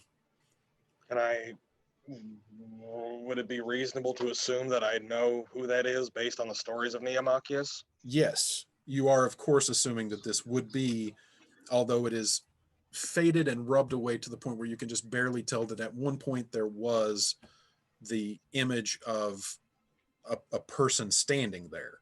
Impossible to tell any details. You can barely just tell the faintest outline of the person, the image of the person.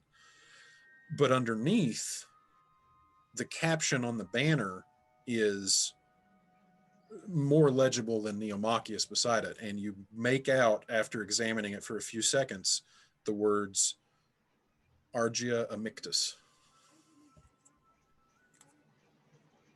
Can I glance up? It's like seeing the what Intelligence Felix roll? is so interested in. Sorry, say that again, Emma. Can I glance up, seeing that Felix looks so interested in something, and just see if I recognize anything off the bat? Sure. You kind of step over to Felix and start examining the north wall as well, and the it is the mural that I had described. You can roll. Mm-hmm. You can roll a history check.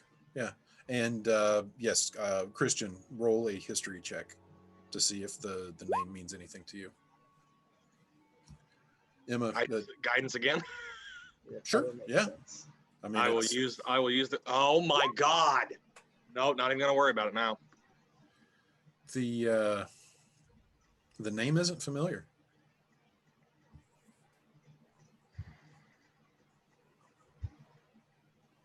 You cannot recall hearing that name before.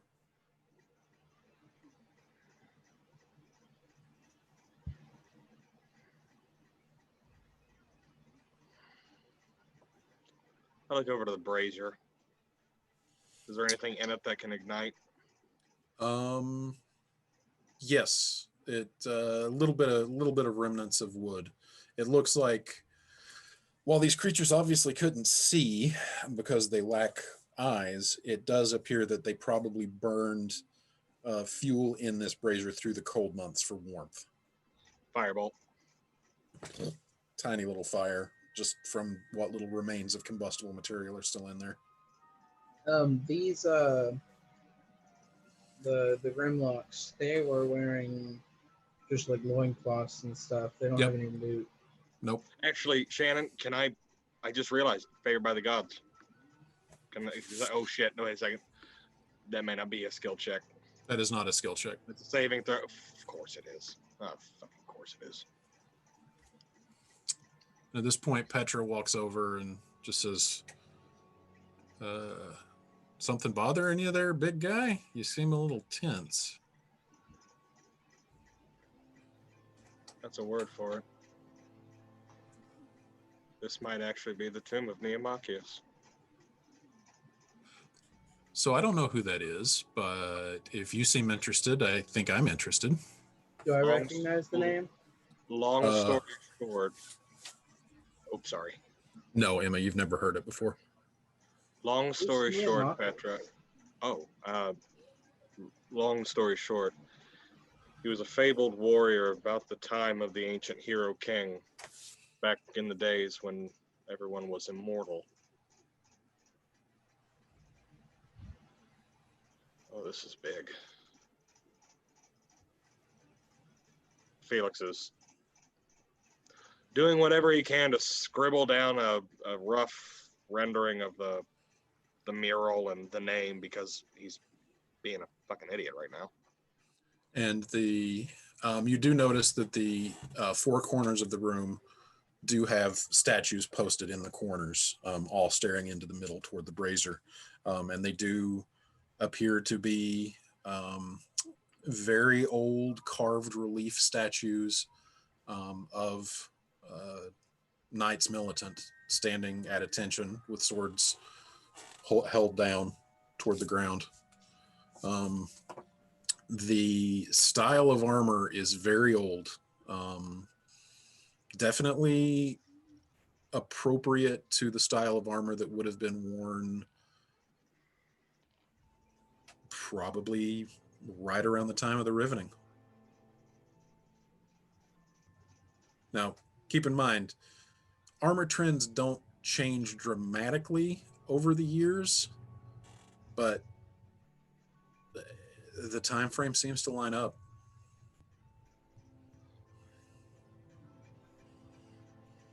Gods above.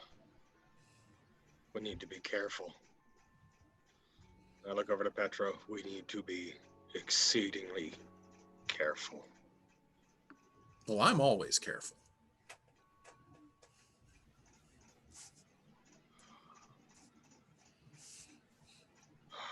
So is there anything actually worth anything around here?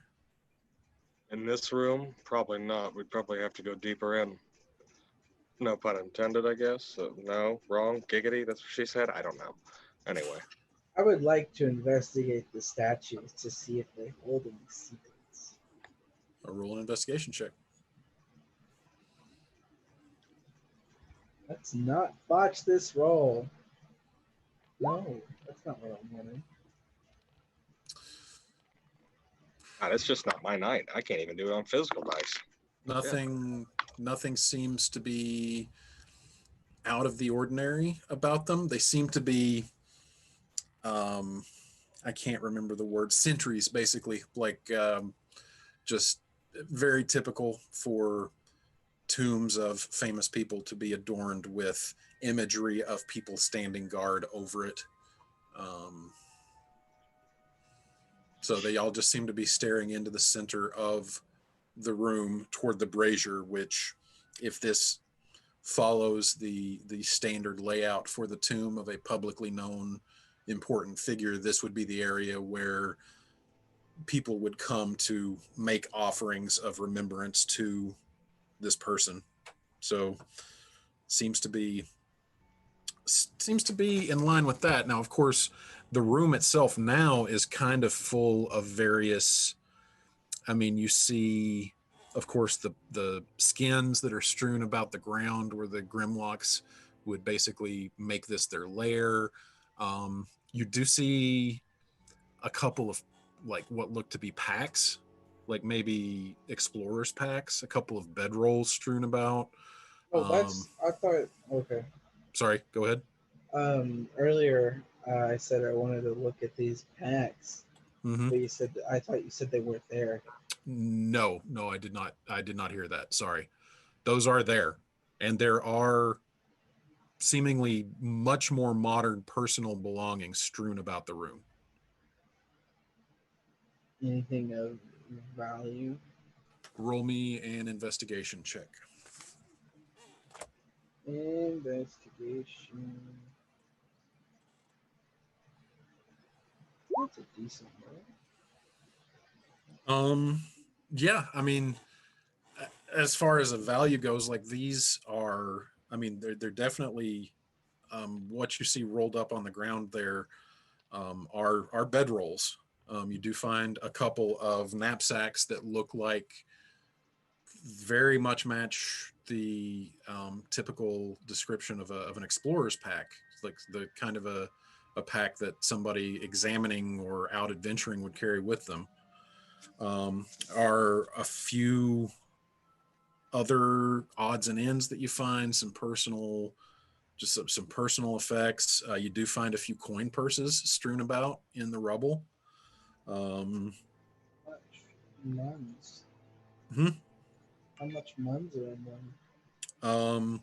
You find like 3 different coin purses as you're looking around and adding the contents of them all together. You find 31 copper pieces, 37 silver pieces, 4 electrum pieces, 16 gold pieces, and 3 platinum pieces. You electrum. You gave me the. Gave me the uneven currency. Yes, it exists. It is a thing. It shouldn't exist. Just to tick you off. You do find, I mean, a couple of more interesting items. There is a hand-carved wooden staff that you find laying over against the wall, ornamented with the head of a serpent carved into the end of the staff. In one of the packs, you find a vial of opaque metallic liquid that kind of looks like quicksilver, but is like more of like a duller, like more blunted hue. So kind of more like liquid iron. Other than the 2 packs, the only other thing that you find in the room is a nondescript green duffel that as you pick it up, it weighs, kind of probably about 15 pounds. Shannon. Yo. Sorry. You go, Emma. No, go ahead. What is it? Let's see. Trying to remember. Shit. Well, I'd have to use a spell slot for it because I can't ritually cast, can I? Can sorcerers not cast ritual spells? Can't remember because I'm looking at detect magic and it. Hold on. It's just telling me concentration. Hold on. I'm not sure. Sorcerer.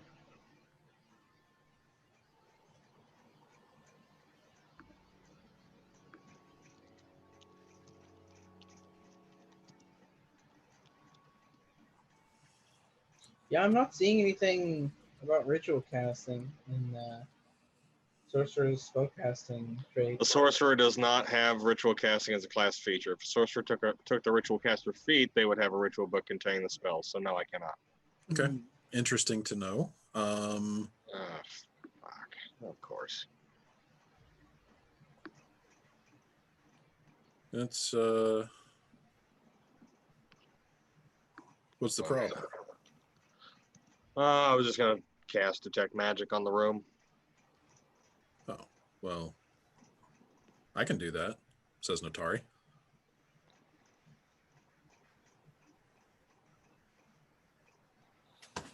All right. What's in So- this bag? Say what? What's in this bag?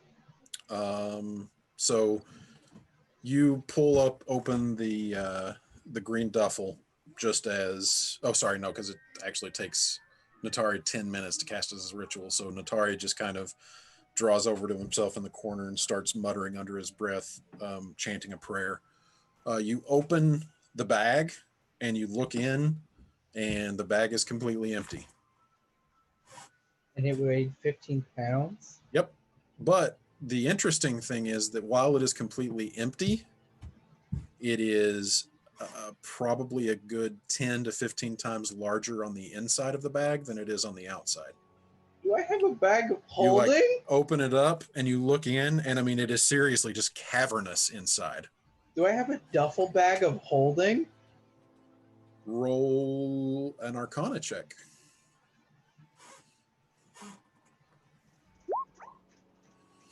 You're not really sure. I'm just gonna like, I'm gonna walk over to Felix. Be like, is this a bag of holding?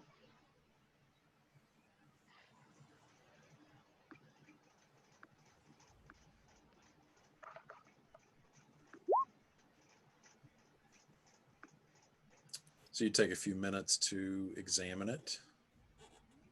And yeah, actually, good eye on the kid. This exactly matches the description of a bag of holding. Yes. Yes, it is. I'm keeping it. If it just goes, I'm keeping it, starts putting her things in it. Okay. Will you show them my thing now? Yeah, bring it down here. It's right here. Let me fix him so he stands. Oh, okay. Okay. So is anybody else doing anything while Natari is doing this ritual?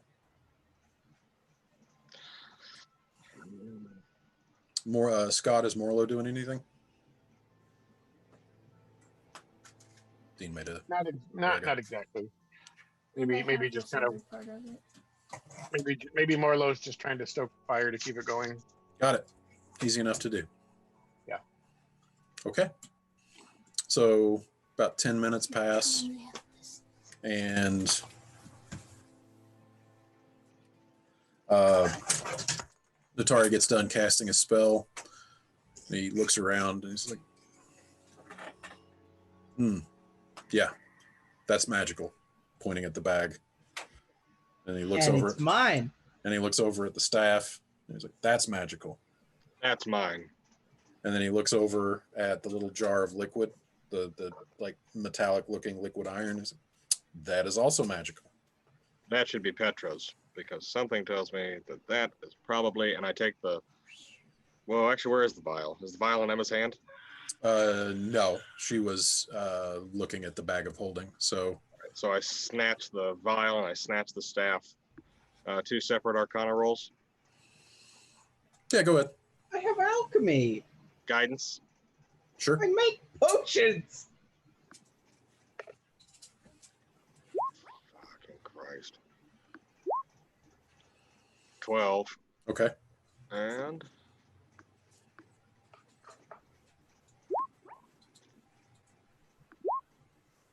13. So 12 and 13. Hard to say. I mean, nothing about it particularly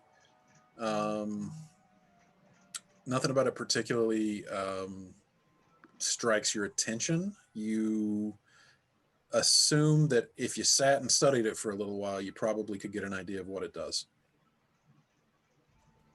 I'll sit and study it a while. So you sit down and Petra's just like, so are we not going on? We will, but I want to see what these do. Can I look at the potion?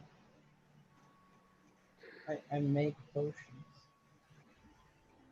Toss. All right, I'm gonna roll. This adds my proficiency, so I'm just gonna make this investigation to be the same roll. Ah, wonderful. 15 for the staff after that long while. Okay. Actually, so as you sit there and you study it and you're looking at it, and let's see here.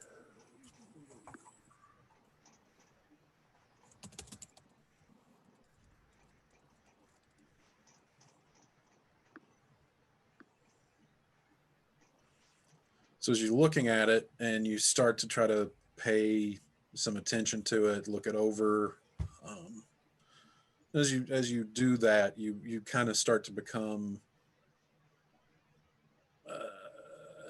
aware of some of its magical properties, and you get the sense that this thing, whatever it is, whatever its enchantment on it, is actually reaching out to you and trying to form the connection of attunement, which is an idea that you are familiar with. But there is something incongruous. This item is crafted with someone with a different skill set in mind. Can I get an And idea of the skill set? say what now? Can I get an idea of the skill set? Yeah, actually, as you basically were sitting here over the course of an hour trying to attune to this thing, you realize you can't attune to it because it requires attunement by a cleric, a druid, or a warlock. And putting all of that together, you realize that this is a Staff of the Adder. Oh. 2 of those things.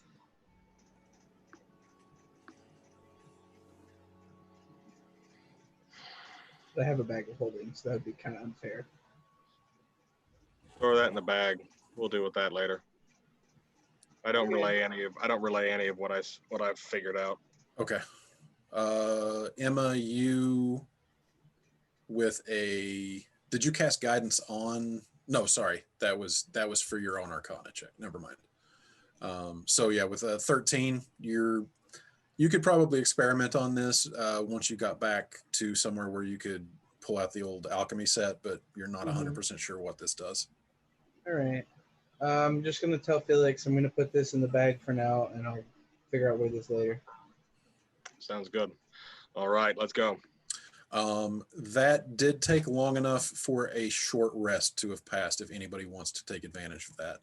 So you can mark on your character sheets that a short rest has happened, because I know some things reset on a short rest. I can't remember what, but so yeah. So yeah, it's just health, and then some people get spells and some abilities. Oh God! Did anybody get hit of the knee?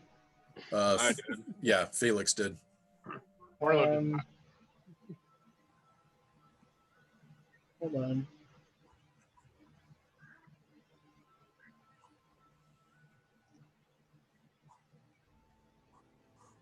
Okay, never mind. All right. Xanthion, you take point. Morlo, you behind him. Xanthion, I'd recommend being about 15 feet in front of Morlo. Okay.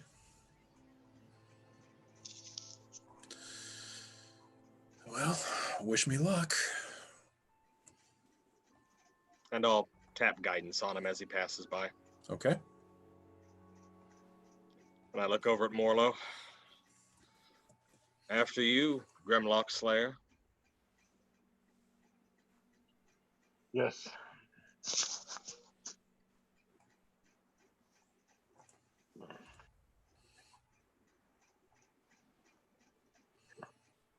Which way are we going? Which way is Mordor? So All right. I tell Morlo, just stay about 15 back from him. He's got dark vision. He doesn't need the Oh, light. okay.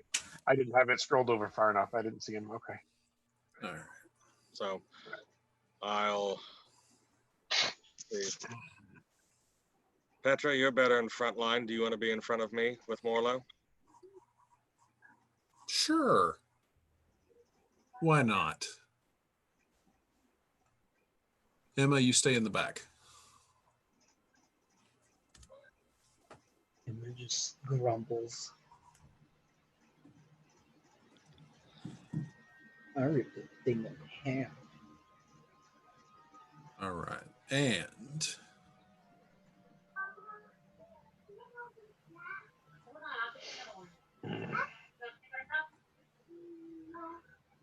get rid of the turn order because we're out of combat.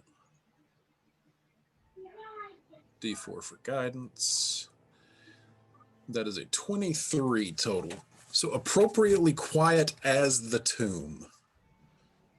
Xanthion inches forward.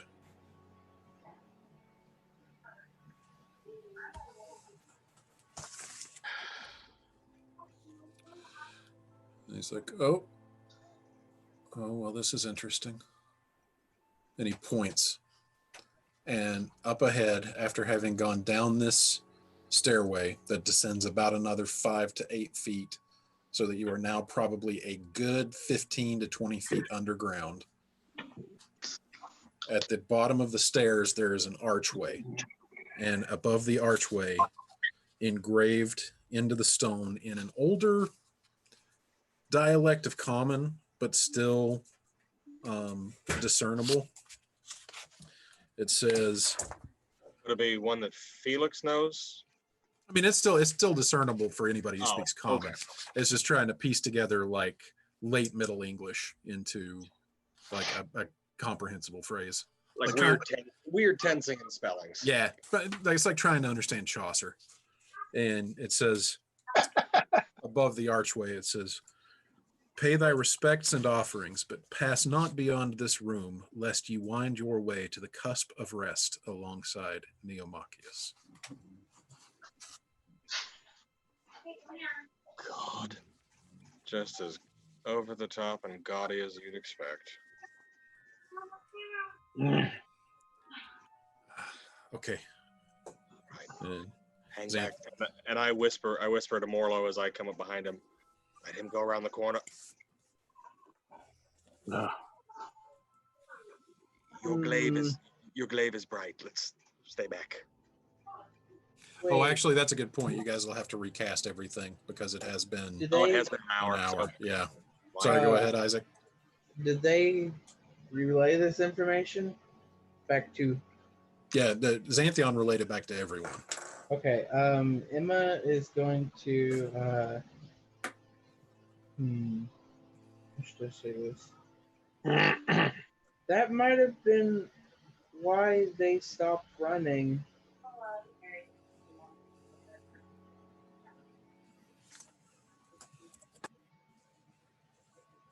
We have reason to keep going. We're gonna be Xanthion careful. says, "Hey, there's something funny on the wall over here." Well, and Felix is going to get up behind him. What do you mean, funny? What do you make of that? And he points, and across the way on the wall, Over here. right there on the wall, you can see what looks like a weird concave indentation on the wall. Xanthion just kind of eyeing it. It looks kind of maybe teardrop shaped, and it just looks like a recess in the wall. I tap Xanthion with guidance. Be careful. Take a look. Make sure the area is clear before you look at that.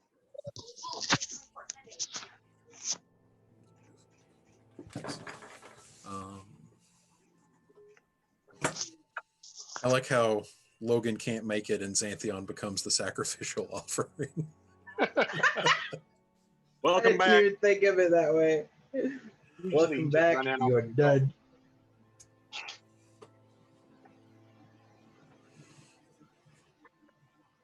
Okay.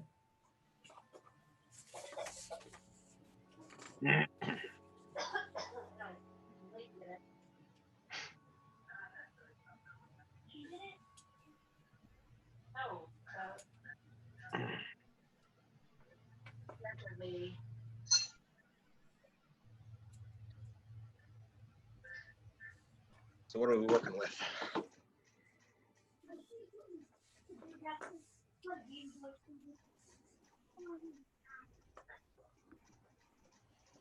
All right. So Xanthion inches his way forward.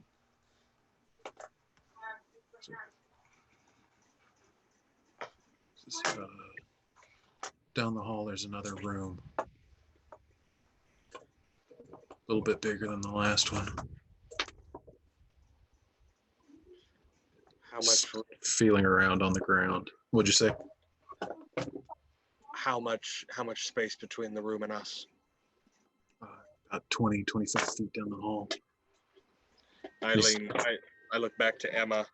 Emma, do you have any more of those stones you can give to Morlo to throw down there?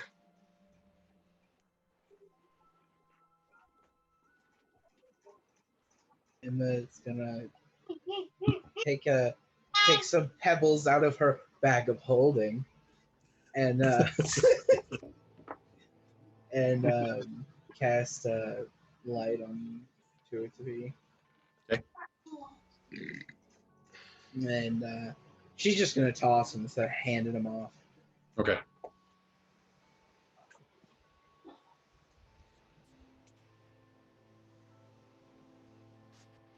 So like, I guess just down this corridor generally.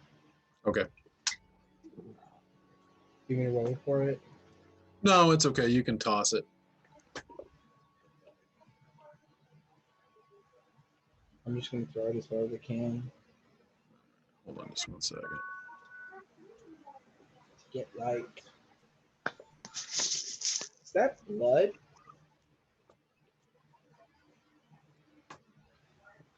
Then you hear Xanthion say, "Where?"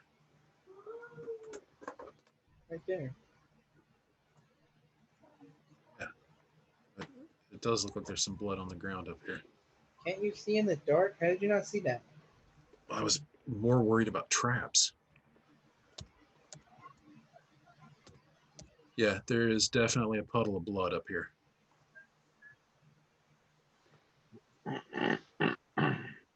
What do you want me to do? That's daunting. All right. Me? Xanthion. Okay. Emma, Yeah. stop. Let Xanthion go first. He's stealthier. We've already lit up the room. There's no.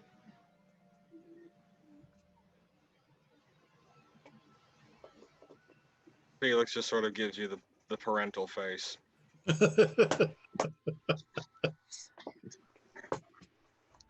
just to see how parental you look. Roll an intimidation check. God damn it.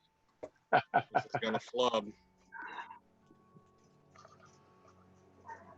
Holy hell. That's you kind of feel like you're about to get grounded for a week, Emma. Emma just kind of grumbles again. I didn't see you ripping him in half. What was that? Nothing. That's what I thought. Now get back behind the turtle and the cat lady. Golly. Xanthion, you move forward. Stay stealthy. Keep an eye on that room. We'll take a look at this teardrop thing. And I pop him with guidance before he goes. Gotcha. Yes.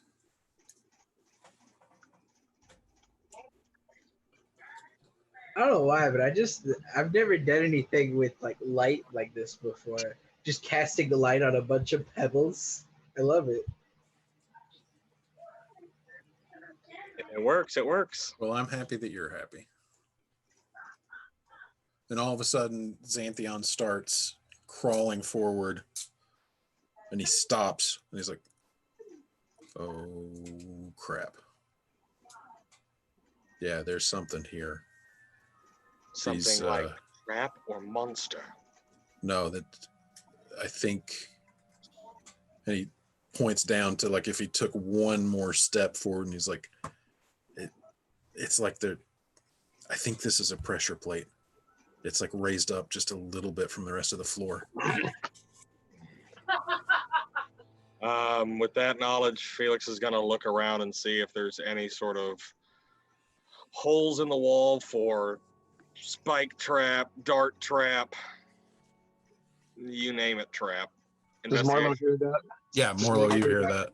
Yes. Right. Morlo might step forward and put his glaive up and say to Felix, "Should I?" I got a 9 It's kind for of looking around. Yep. So you take a look around, and it's just, I mean, you're having a hard time even noticing what Xanthion's pointing out to you. So Felix is going to look at Morlo. Hang on a sec. Let's see. Xanthion, how many pressure plates do you see? Well, it's like it's like the seam here in the stones, just all the way across the hallways, just like a little bit, like just barely a little bit higher. Can I try something? I want to cast Silent Image, and I want to make just like a Silent Image is what, 15 feet? Yeah. Okay, I want to make like a flat plane right here, completely even with the ground, to like highlight, like maybe make it like a bright red, so anything above that plane would be sticking out more. I get what you're saying. He's a level finder. Yeah, okay. I see what you're doing. Felix, I'm going to let you go ahead and repeat that investigation check with advantage now. So just roll once or roll twice? Roll twice. This is a brand new check because the situation has changed to make it a little bit easier for you than it was before. Can I give myself guidance? Yeah, of course. Oh, well, just double checking. It's always polite to ask. Yeah, absolutely. But no, yeah. Well, then plus for fiddly re. Okay, 2. So 14. So 14. Let's see.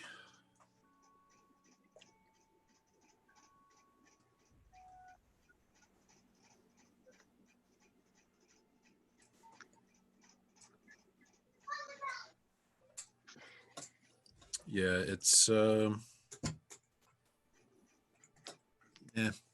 you're not noticing anything out of the ordinary.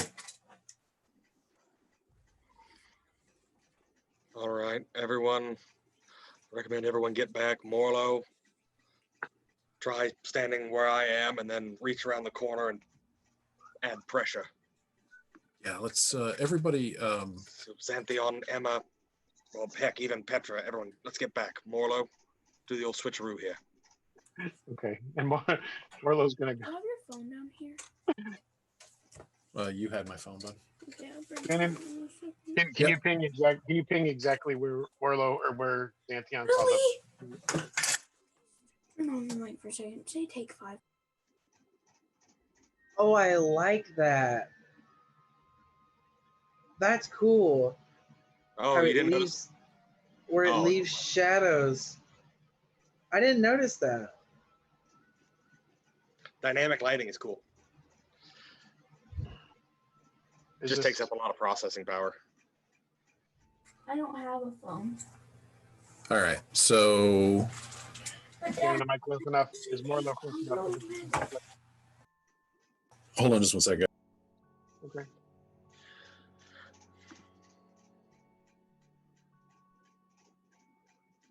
God, I'll tell you, it'd be nice if I could roll higher than a 14. Well, actually, it'd be nice if I could roll higher than a 10. Well, you got I that rolled one. like great for a little bit there, and then now everything's like tense. I should have, after this week, I should have just expected that that my rolls would be crap. Oh, God. Exactly. All right, so Morlo, what are you doing? I'm trying to get as close as I can. Well, I should say as far away as I can, and still hit the pressure plate with my glaive. All right, I don't know so exactly where it is. the Xanthion was standing right there when he said it, and he said it was directly in front of him, so it would be in this area right here, and right over here is the weird like concave area in the wall. And then there's the weird kind of level finding. And then there's So from there, I can reach my glaive to here. Yes, you would be able Okay. to do that. Okay, so what Morlo's going to duck his head and all of his limbs into his shell as much as possible, hold the glaive out. You at least Try have to- to find the pieces first. Go find my phone so you can use the flashlight. Exactly like Christian just did. All right. Nice. Tell everybody to stand back. What would I roll for that? Make an attack roll. Sure. Attack roll? Okay. Yeah. There's not really much of anything to handle this. It's not going to be hard to do. It's just you're reaching around a corner. Yeah. So it's going to be just a little awkward. So yeah, we'll say an AC of 11 to do this. Oh, yep. You're having a hard time getting it. You're just like, Because my head is inside. I'm just hitting it. right. Trying to whack-a-mole with my eyes shut. Yeah. Go ahead and try it again. Jesus. You're Not the just only like- one. I'm not the only one. You're just like jabbing at it.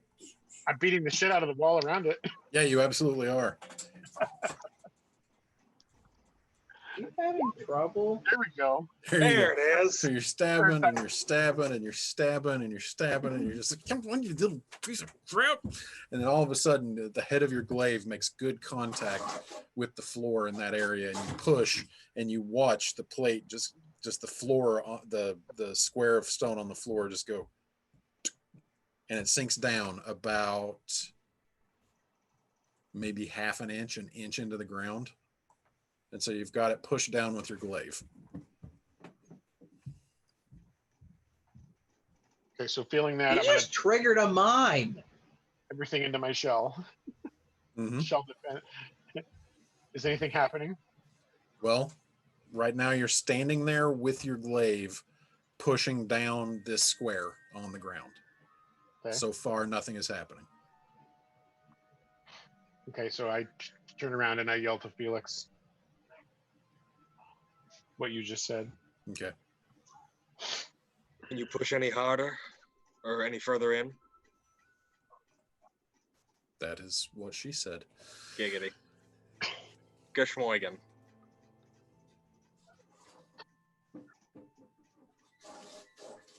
If you can't push it further into the ground, then I'd pull your glaive back as quickly as possible. It might be a release trap.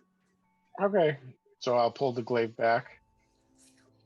In honor Out of the wall Fox, to we your should left. just walk through. You see 4 darts just go shooting out into the darkness down the hall the second you pull your glaive up.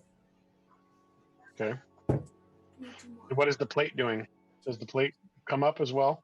Yep, the plate basically, as you pull the glaive away, the plate pops back into place, and as that happens, the darts go Where the shooting out darts of the go? wall Can I please Where play the my darts games? land?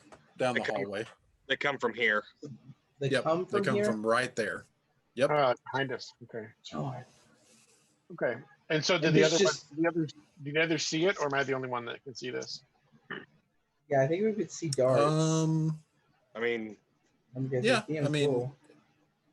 and I mean, if nothing else, you actually hear the click and hear Yeah. them, the sound of them shooting down the hallway into the darkness. Okay. I kind of want to try it Yeah, again. can I please play Among Us? So do the same thing I'm going to do it again. Okay. I'll do it again. and still hard time getting the angle. There we go. I got. Yep. Beats ass. So you push it down. Sinks in about a half an inch. Okay, and I'm going to release it. Same thing. Another set of darts go whirling down into the darkness. As he does that, Felix is going to pay attention to where they're coming out at. Roll me another investigation check with advantage. Okay. Give me something to work with. Oh wow, thank God it was advantage, but I didn't say guidance, so it's a 7. Yeah, it's hard to tell. I mean, you hear them more than you see them. You kind of see the blur of them shooting out, but trying to trace that flight pattern back to the point of origin in the wall, kind of difficult. If you got up next to the wall and like we're actually looking, you might be able to have an easier time of it.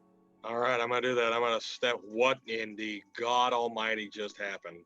Okay, there we go. Easy. Roll 20. I don't know what happened. I didn't see anything. Okay, so Felix is gonna get in front of Emma, and he's just gonna watch. Morla, go ahead and try it again. All right. What if we just keep pressing them until all the darts are gone? That's what I thought about too. Just do it like 1,000 times until it starts shooting blanks. I mean, I'm not gonna lie, Xanthion says from behind you. That sounds like a plan to me. I mean, at the very least, I don't know how many darts they would have put in this thing. Holy shit. Right, but it has to be a finite number, right? I mean, there can't be infinite darts in there. This is also the tomb of someone very important, so they may have gone a little bit overboard. How high up are the darts coming from? Yeah, Are they like at ground level? that's what we're trying to figure out. Actually, now that you're up here, even without seeing them come out, go ahead and roll me another investigation check at advantage, because you know essentially where you need to be looking, and this is going to be at a lower DC since you're right. Oh on. my God! So now I roll a nat 20. Yeah. So looking it over as you sneak forward, you find them. It's hard to tell because the walls here are, I mean, they're hewn stone, but they're very old and very weathered and kind of pockmarked, and it's kind of hard to tell. But hidden among the pockmarks, you find 4 holes that are definitely not attributable to normal wear and tear and normal degradation, and 2 of them are set about 4 feet off the ground, and then another 2 below them set about 2 feet off the ground. So there's no. So basically, they fire down the middle of the square, 2 and 4 feet above the ground. Right. Do I know this, or did Logan? Not Logan. Whoever did. Are there other pressure plates, or is this the only one?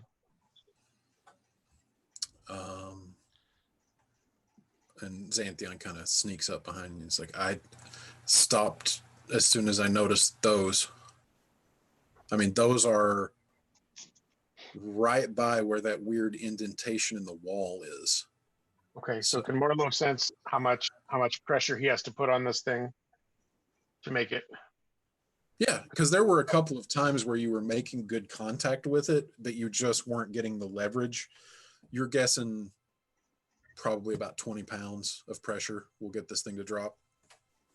Okay, so I'm wondering if there's something we can set on it. and Emma, leave how it much there. do you weigh? So we could do like the old Indiana Jones and pull the idol off and put the sand on it and go about our merry way, at least until the boulder starts chasing us down. If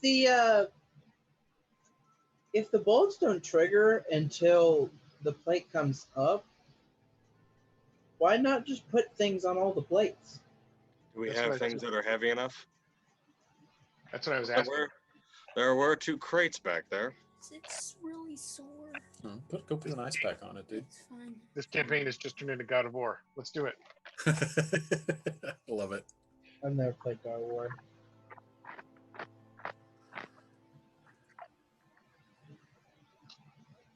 All right, so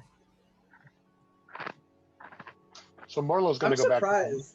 You know, in the spirit of Foss, Wait a we should second. just walk through. Wait a second. He's only hitting the first row. If there are more than just one row. and just as you say that, Xanthion comes dragging a dead Grimlock right past you and says, "I have a plan." I actually Oh, like no. this plan. All right, Okay, Emma, stay back. So Morlo sees what Xanthion is doing, and Morlo says, "Okay, I will press the plate. You put the body on there." Well, I'm assuming when I push the body, it's going to be enough. And he rolls the dead Grimlock forward. I just saw. Okay. I saw Xanthion. I saw you drag Xanthion off, and I knew he's gonna do something. But then I saw him coming back attached to the Grimlock. Oh my God, it's brilliant, but God damn it! It's Xanthion. All right, and so So that he only just- activates one plate, So right? you push. Well, actually, you watch, and they are both sink down as soon as the body is rolled forward. So it seems like they're so connected. It's connected. All right, let's go get the other bodies. Okay, let's go. Good thinking, Xanthion. Thanks. Oh, sorry, I just dragged Felix. I was trying to drag. Sorry. Yeah, there we go. Don't put Xanthion. me on the pressure plate. Felix comes out looking like a porcupine. Thanks, Xanthion. Ding. Why? How many Grimlocks did we kill? Killed like 6. 5. There were Oh, it's 5. no, sorry, 4. 0 right, 6. Now I got to put them back in there. Anybody get this reference? 4 darts was too many. You're crazy, man. Man. Oh no, that was Chicago. Old school, right? no. I was thinking no. That's actually Ace Ventura. Ventura. Yeah, Sure, but then Shannon said the old school. yeah. I was thinking the old school thing. I like you, but you're crazy, man. Okay, so Natari comes back and helps Xanthion. Petra walks up. You guys gonna help? I'm keeping eyes on Emma to make sure she doesn't start walking over pressure plates. Right.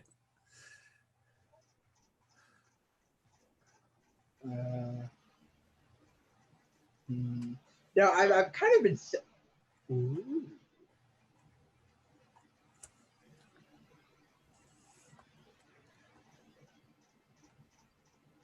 Emma looks in deep thought. Okay. Good, right about there. Right about there. Right about there. Oh, Hey, sorry. Shannon. Yo.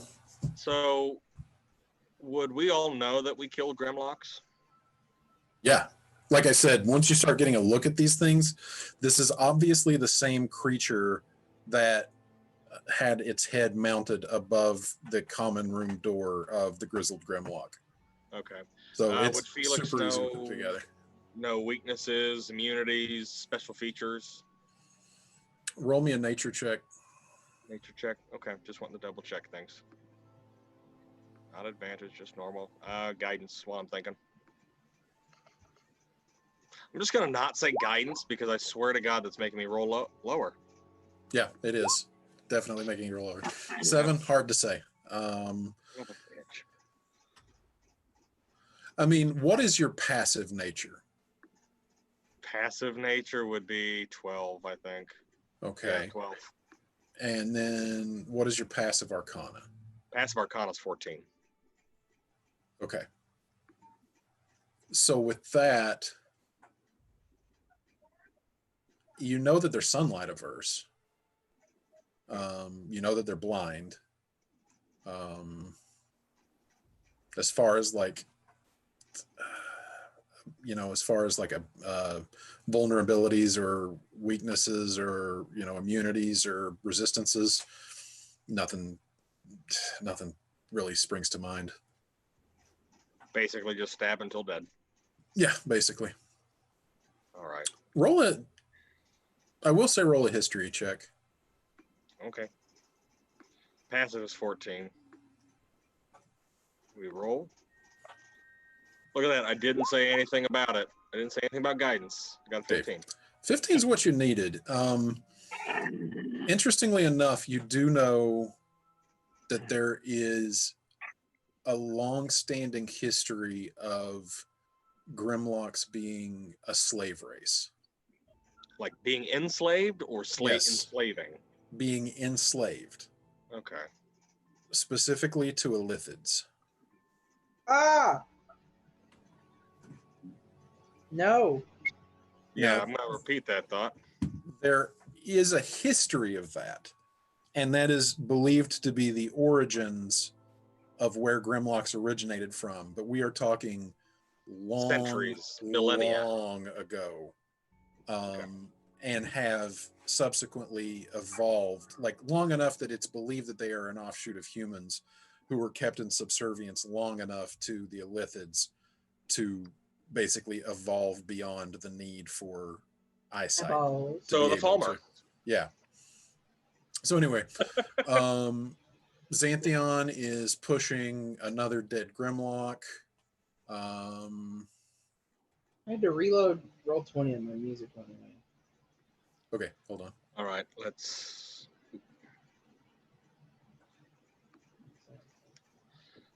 Let me know if it restarts because I'm starting to play it again. Get started. Okay, cool. All right, awesome. So you're sitting there thinking about this. Xanthion is pushing another dead Grimlock forward. Stacking bodies. And as you're standing there thinking about it, you feel a dart pierce into your side from directly in front of you, Felix. Another one shoots out, and another one shoots out and gets Xanthion as he is pushing the other Grimlock forward. You take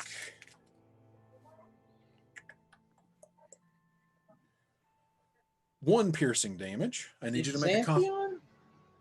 I don't remember. Did Xanthion make the? Did he eat the root I gave him? The Theki root? Yeah. No, he did not eat it. Oh, there's my con roll. 22.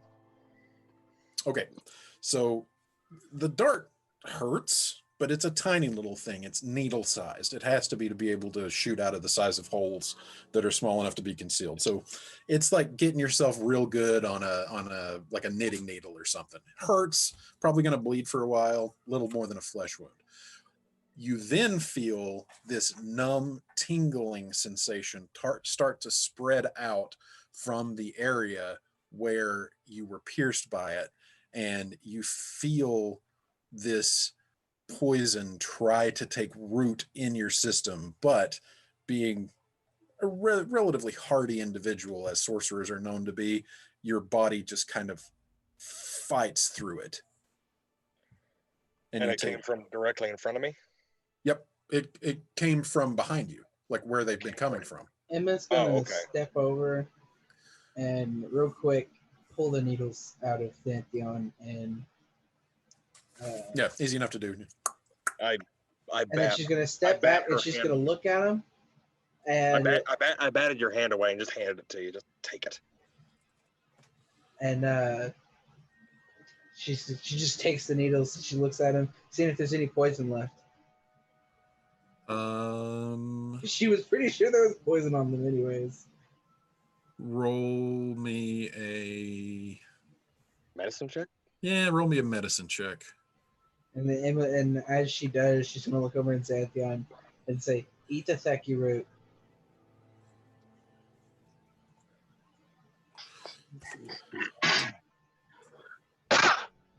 Uh-huh. Tell me your secrets, DM. And as you look over and tell him that, he just kind of, you see his complexion just kind of becomes like a sickly, like green. And he's like, oh, God, I don't feel so good. And he just kind of sits down. And he pulls out the Theki root. He just takes a bite of it. And if now he'll have advantage on all poison saves. Does it do anything if you are already poisoned? I'm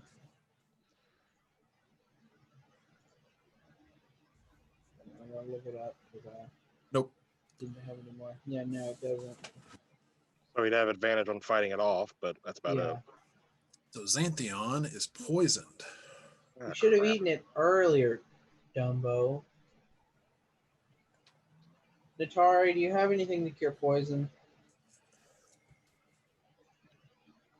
Poison. Let's see. Does Natari have anything to cure poison? He has lesser restoration.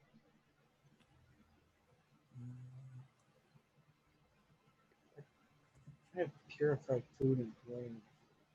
That's not exactly helpful. He says, yeah, but I can't do it until I rest. Xanthion, do me a favor and don't die. Xanthion's like, I'll be fine. I'll be fine. So what did he trigger? Because he's He someplace. got hit with one too.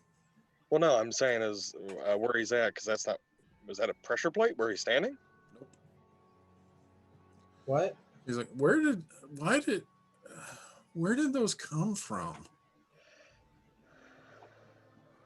Wait a minute.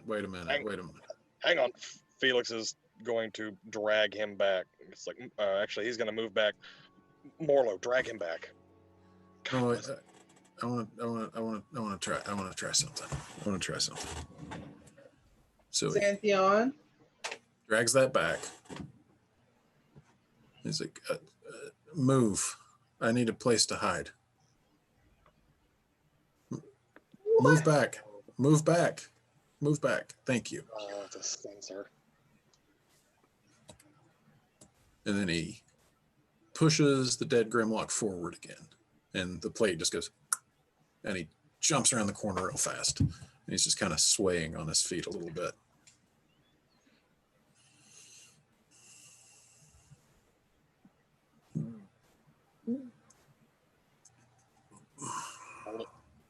There's a champ.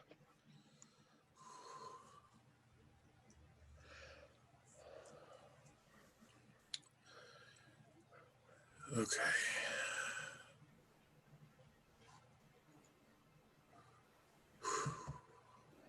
I have a question, Shannon. Yes, Isaac. Would Entangle be able to trigger pressure plates? Tip it over to the chat for me.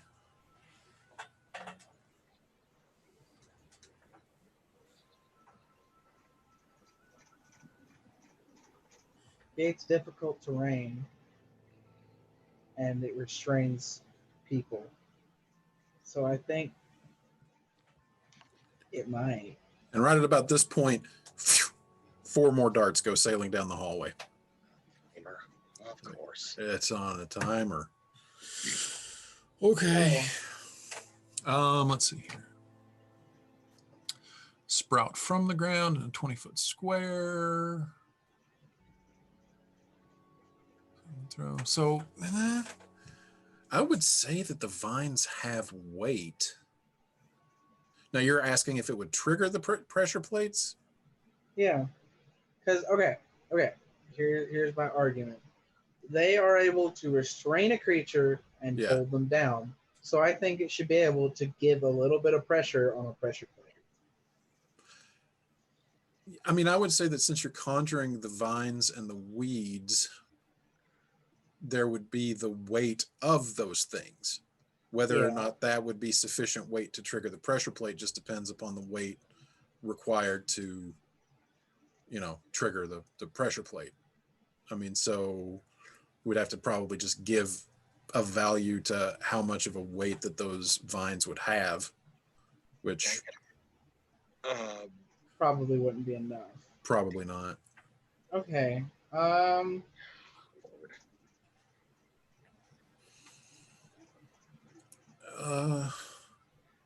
Hey, Morlo, Xanthion says. Yes. Come help me throw a Grimlock down the hallway. Grimlock bowling, huh? Yeah. Because that plate is still triggered. So I bet. Hold on. I really feel terrible, guys. And he pushes this Grimlock forward. And as he does, you notice that the plate already pushed down does not go down any further. Like, yeah, okay. Okay. So we just have to push it down and then wait for it to go. Okay, cool. Are the Awesome. other plates pushed down, or are the other ones kept up? What other plates? The tiles. I know, but there's the ones that are right in front of me. What about the one Emma? further on? Oh, I don't know. Here, that's a good question. Sorry, Isaac, were you saying something? Hold on. I'm going to message you it. Okay. So let's see what happens. And he pushes forward, rolling the dead Grimlock down the hallway. Because that's a thing. That's a thing. Oh, my Lord. And then suddenly, up through the ground, large spikes come shooting up, shooting straight through the rib cage of this Grimlock about 5 feet into the air, and then immediately retract. Lovely. That's okay. Get that out of the way there. Boom. Boom, boom, boom. Back to the GM layer. I think we should rest here Agreed. and get our magic back. Agreed. What time of day is it? Oh, by now, let's see. You would have left the... Let's get the corpses over here so they don't stink up this room, and we'll sleep in here.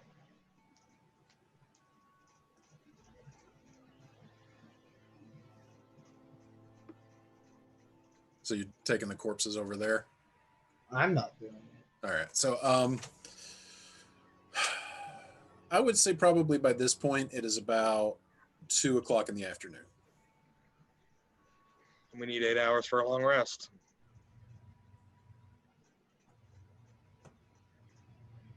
Because Natari needs a long rest, and I need a long rest. And we're going, and this is our free day. We have to be back in Sheridan by about 6 in the morning. We got time. We can manage it, but we have to make good use of our time. I just imagine Incredibles. Yeah, I got time. All right. So everyone retreats back into that room. And the plan is to take a long rest? Yeah. Okay. Is everybody just going to sleep? Felix is gonna stare at the mural for a while and then nod off. Okay. Marlo will stay awake and watch for a little bit. Okay. Emma's gonna look at she's gonna take her alchemy set out, and with that, with identifying the potion, avoid long rest stuff. No, that's fine. That's definitely considered light activity. Yeah. So what about identifying the staff? Because he didn't tell me what it was. True that. Let's start with the potion. Okay. Roll me an alchemist tools check. So just you can roll it as any proficiency I'm gonna check roll with it your as intelligence. an investigation because I have that. Okay. Why? No idea what it is. Why am I rolling garbage? Can I roll again? No, you would need to get some sort of an assistance identifying it. It's like you would have to either have like guidance or something like somebody's assistance who's proficient with the alchemist's tools or something like that. Okay. All right. So Stop. Jeez. all right. Mark off long rest. Well, let's see here. So Morlo, you are checking. You're taking first watch essentially. Yeah, I'll let them all go to sleep first. Okay. So roll a perception check. Make it back. Okay.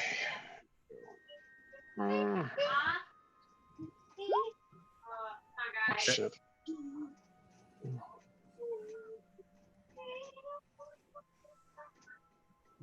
Anything? Nope. A few hours pass.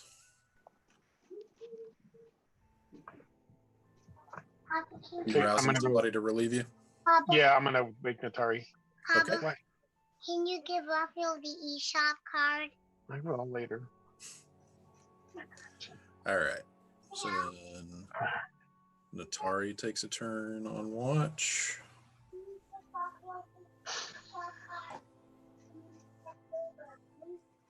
Perception. Okay.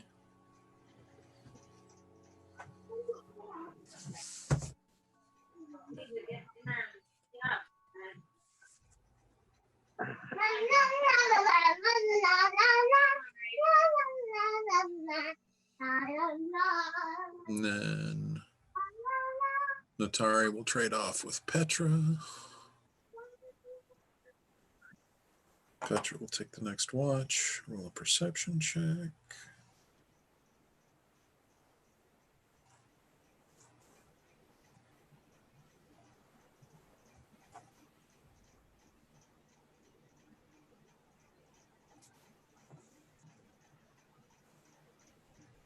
Okay.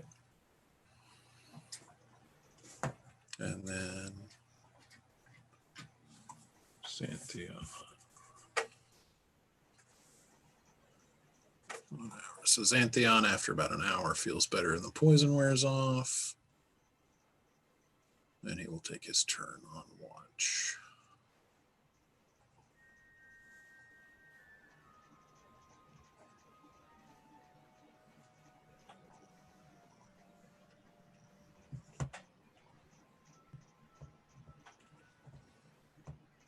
Perception check for Xanthion.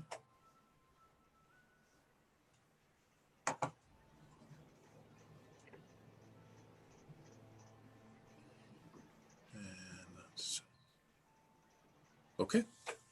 Yep. Mark off that you take a long rest. Hallelujah. So around about the time, well, no, it would be quite a bit after the sun sets outside. So it was about 2 o'clock. We'll say the long rest is completed at 10 o'clock at night. So yeah. Felix is going to get rid of detect magic.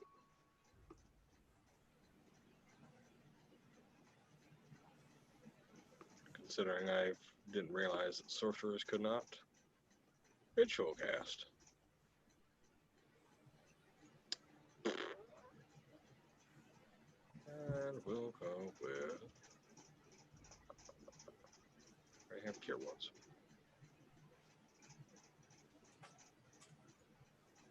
Looking good. Okay. Let's see.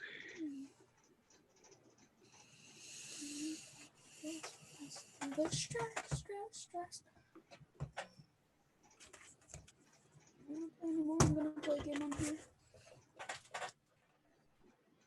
So after a relatively peaceful 8 hours in which you would never realize that there was anything amiss in this tomb, you guys rouse and feel yourselves refreshed. Everybody is back at full hit points. So 28.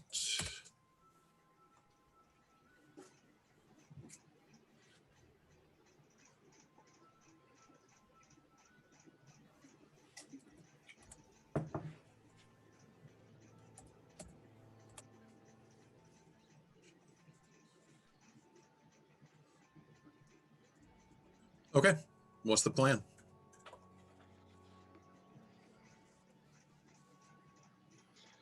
Felix is going to walk past.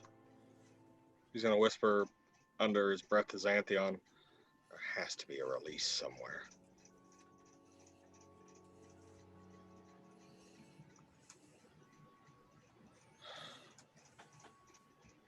All right, Xanthion. How much clearance do I have ceiling-wise?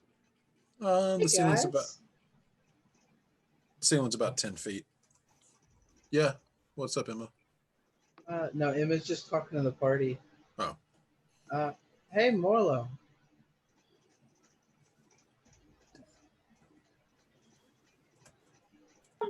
Yes.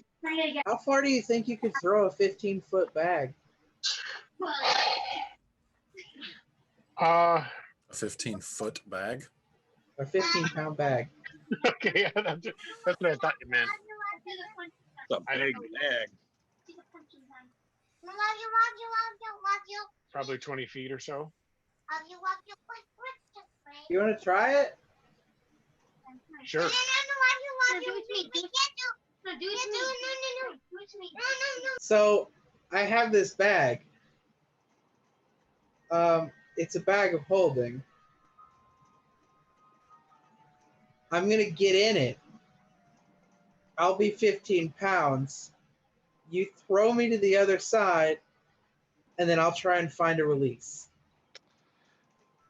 About that time, Felix is going to pop his celestial form, his radiant form, and he is going to hover up as close to the ceiling as he can, and he is going to dart across, just basically like scratching the shit out of his back. Mm-hmm. Okay. I'll try it. What if there's pressure plates on the ceiling? What are you gonna do then? Yeah, easy enough to do. You can definitely fly over them. It was coming up with Xanthion I get right about there, right? Say what? I get right about there, right? Well, is that where you're stopping? No, I was just being a dipshit. Yeah, you fly over. Quick perception of the room. Yeah. The room is hold on. Just want me to roll? Yeah, you can go ahead and roll a perception check. 13. Okay.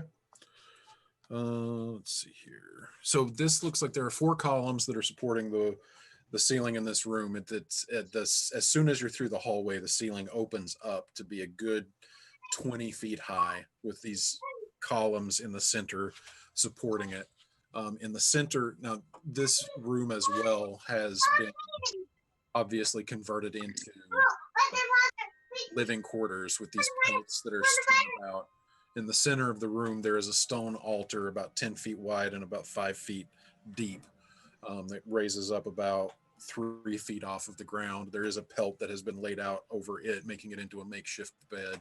And then on the far side of that altar against the back, there stands a statue 10 feet tall hewn of blue stone, reminiscent of the armor that you saw in the mural back in the memorial room, standing with his sword down, holding the pommel like this so that the blade is pointing down, resting with the tip of it resting at his feet. Hold on just one second.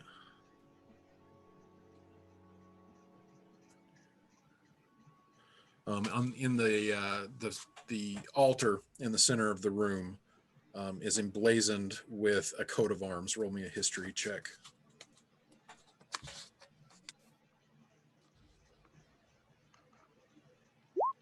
21.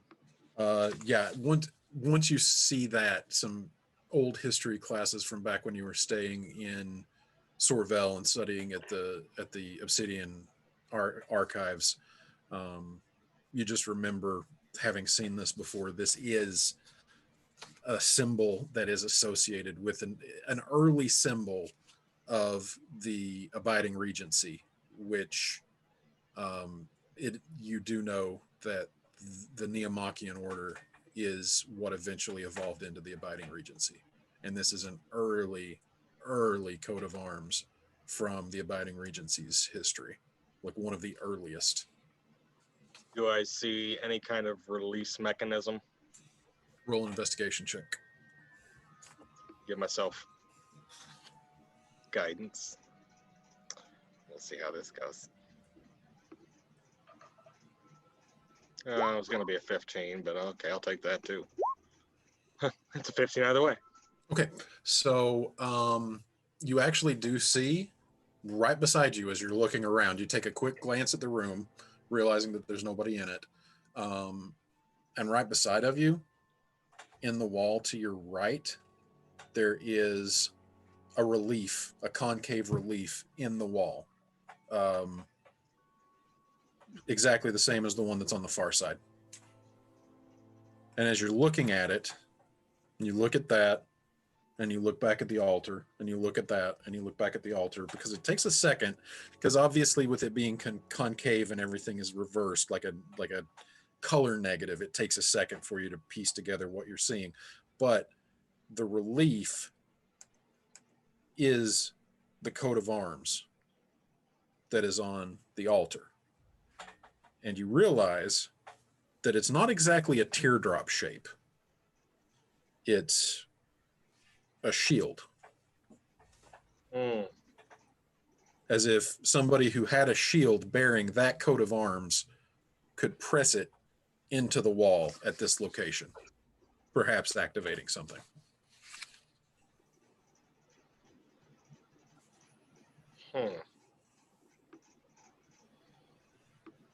I'm going to quickly fly up to the altar then. Okay. He's been gone a few seconds, so what are you guys doing back? Did Emma we hear and him? Morlo? Did we hear him, like, clap his wings or anything? You definitely would have seen the light. Yeah, it's visible when he does it. The wings are spectral, and they give off a faint glow. And with it being pitch dark in here, it's easy to notice. Emma's gonna stop pondering about putting herself in a bag and throwing herself. She's gonna come over here and have her and yell over, "Did you find anything?" Looking, Look better. Whip back around. Child, I've had this talk with you once before. I don't want to have it again.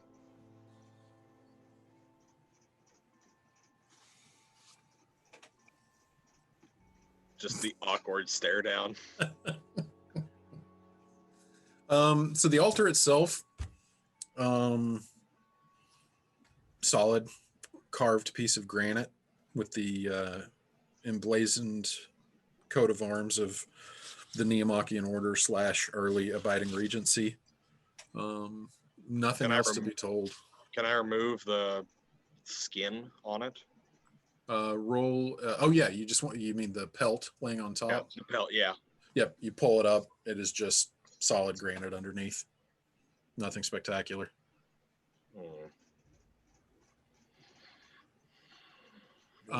It does. I mean,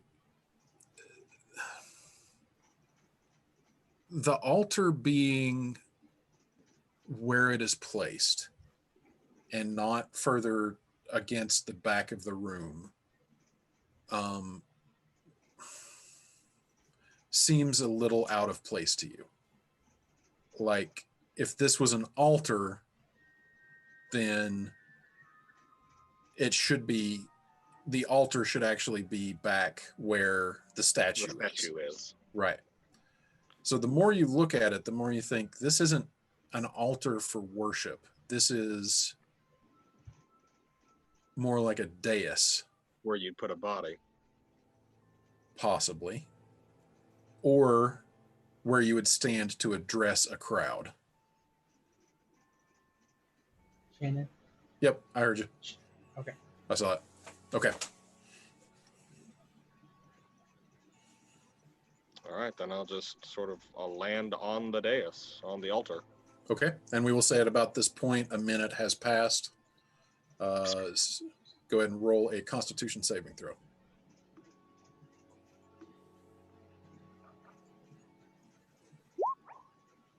Okay, you feel the stinging sensation of the seal, and then it fades. You fight it off. Roll a perception check at disadvantage because it is pitch black in this room. Unless you want to. His wings. They just went out. My wings just went out. I do have dark vision, but is it magical darkness? No, but it is pitch darkness, so it is treated as dim light, which means any sort of like investigation or perception is at disadvantage. Okay. That can be remedied by popping a light spell if you want. Yeah, we'll just pop light on the staff. All right, so make myself a target. I'm a bitch. Yeah, actually, this was a DC of 5, so that's okay. Actually, now that I say that, I should have just given it to you with your passive, but whatever. Token layer. That should have given you some light back. Yep, I can see. All right. From this vantage point, you do see that there is, while the altar itself is unremarkable, at the base of the statue, there is an inscription. I go up and read it. Okay. And while you were doing that, Emma, what's the plan here? So Emma is going to bring them, just moving them 5 feet, 6 seconds. Yeah. And then bring them over here. And how tall were those spikes that impaled the body? 5 feet. All right, that's perfect. And she's just gonna put one right here. Mm-hmm. She's gonna step over here, and then put one right here, and put one right here, and put one right here. And she's just gonna fill the thing with a 5-foot thing of dirt, and try and walk on top of it. Do me a favor. Yeah. Get rid of that thing you drew, please. Okay, sorry. No, it's okay. I'm just having a hard time selecting it because I have the ability to select everything on the screen. Yeah. So you're just filling all of this up with dirt, correct? Mm-hmm. All right, so that's easy enough to do because these guys will be buried.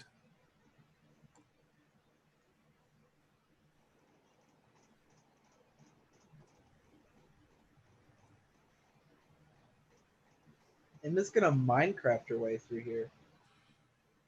So, can you please show me where you were doing that again? Here, here, here, and here. Okay. Doing that does trigger the dart plate, so you're probably going to want to get out of the way of that because you know you've got a minute before that goes off. Yeah, okay. So once I get the dirt down, I'm gonna step over here. Yep. And in a minute, 6 seconds, 5 feet. No, I wouldn't get them. Actually, you know what? I'll just take some of the dirt from here and try and stuff it into the holes where the darts are coming out. You know where they are. Sure. All right. You jam And the I'm going to holes. use mold earth to like push the dirt in as far as it'll go. All right. Fantastic. And then I'm going to get up and I'm just going to climb over this dirt. Okay. Well, that is happening. So all of a sudden you notice as you're examining the room, Felix, Emma behind you down the hallway, essentially levitating 5-foot cubes of earth. And she brings one and she sets it down, and then she goes and she gets another one. And she's basically building a bridge over the trap. Hey, Felix. So you notice that. That's going to take a while because that's a process. But Yeah. All right. So you go and examine the statue, and you see that the statue, like I said, 10 feet tall, carved of blue stone, reminiscent of the image of Neomachius. Yep. His sword, hilt and point downward. And at the base of the statue is this inscription. We, the Neomachians, pledge undying fealty to Argia Amictus, the abiding rightful sovereign of Enotia. We reject the equivocal claims of the three hollow kings. We stand sentry against any crusade to sully his designs, ready to plunge our swords into the heart of any who would subvert his toil. We find might in unity. The three hollow kings. History? With that, to try and figure out who this... What was his name again? Or its name again? Argia Amictus. Argia Amictus. Oh, for the love of Christ. Well, explain to me what you're wanting to roll for. Trying to piece together, because this Argia Amictus, this is the first time having it more in context than just a name on a wall. Mm-hmm. So the Neomachian order swearing fealty to Argia Amictus, rejecting the three hollow kings, trying to figure out what's going on here. Okay. So it's not that hard to piece together that Neomachius, as an early precursor of the Abiding Regency, the Abiding Regency is an order of paladins who swear the oath of the crown. But instead of swearing the oath of the crown to one of the three reigning sovereigns of Parassus, Anmar, or Cortain, they swear an oath to uphold the legacy of the original ancient king of legend. So Argia Amictus would be his name. It stands to reason. Now, as the story goes, after the Rivening, when all life lost immortality and became mortal, before his death, the ancient king set up his three sons, dividing his kingdom into thirds, to give each of his three sons a portion of his domain to rule over. Right. To prevent them from feuding amongst themselves to try to rule over the entire kingdom. A regular Charlemagne. Right. The only thing that stands to reason would be that the 3 sons of the ancient king would be the 3 hollow kings.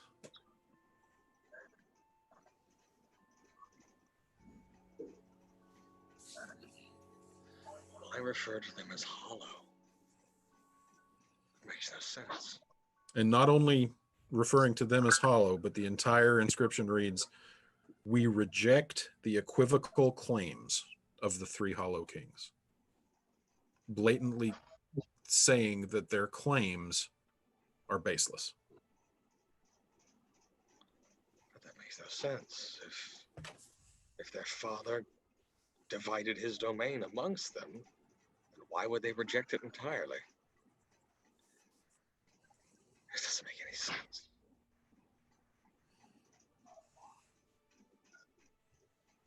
Writing it down real quick, just. Mm-hmm. This can't be it. There's got to be something, some secret somewhere. Maybe more answers further in. This can't be the last room. I'm gonna take a look and see what this is down here. That is a cage. About 4 feet around, about 3.5 feet tall, similar in design to a bird cage. These pillars? Yeah, those are pillars. Yep. Okay. And we will say by about this point you're done with your earth bridge. So I'm just gonna glance down here and make sure there's no traps there, and then step down. Okay. Easy enough to do.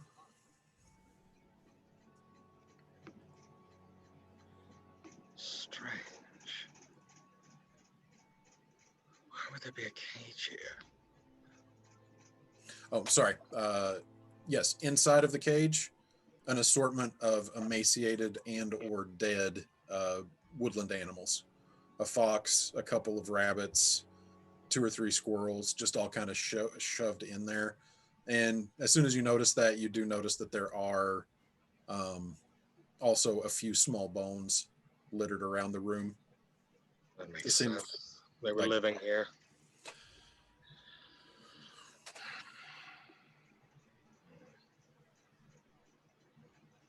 Is this a tomb? This isn't the tomb. No, What is that is an this? altar. That is a solid granite altar. Okay. There has to be, because there's no doors on the map, so we could reason that all our characters would see is would see that there's no door. Correct. I look back at the statue and just look it over and see if anything would possibly move. All right. Emma, you have just gotten into this room. What would you like to do? I'm gonna pick up these pelts. Okay. And then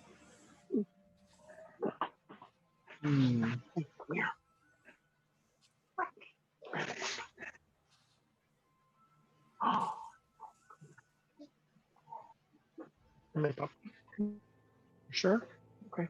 So you pick up the pelts. Gather Got them. There's just are they like good pelts, or these like old? They smell terrible.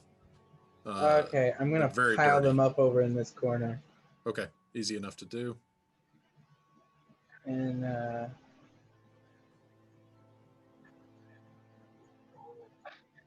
altar. I'm gonna step around to Felix. What you looking at?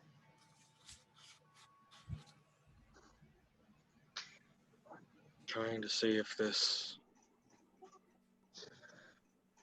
moves or if there's a door behind it. There has to be something out of here. Not here in the statue, but there has to be something in this room that leads to another door. It doesn't make sense for there to be this big of a mound, this big of a barrow, for only about 100 square feet. Natari walks forward and he says, well, if this is supposed to be a tomb, we haven't found the catacombs yet. Right. But the question is, where's the door? Well, let's spread out and look for it. And he starts running his fingers along the wall. I'll go back to the altar and look at the front. Okay. That symbol that you told me about. Mm-hmm. Let's see. Roll investigation. What are you wanting to figure out about it? Well, could you describe it again for me? Sorry. It is a coat of arms. It is a heraldic coat of arms, signifying an order of knighthood, which like a rearing lion and like a certain number of banners over the top of it. Essentially, it is the coat of arms of whatever family line Neomachius came from. Roll me a history check.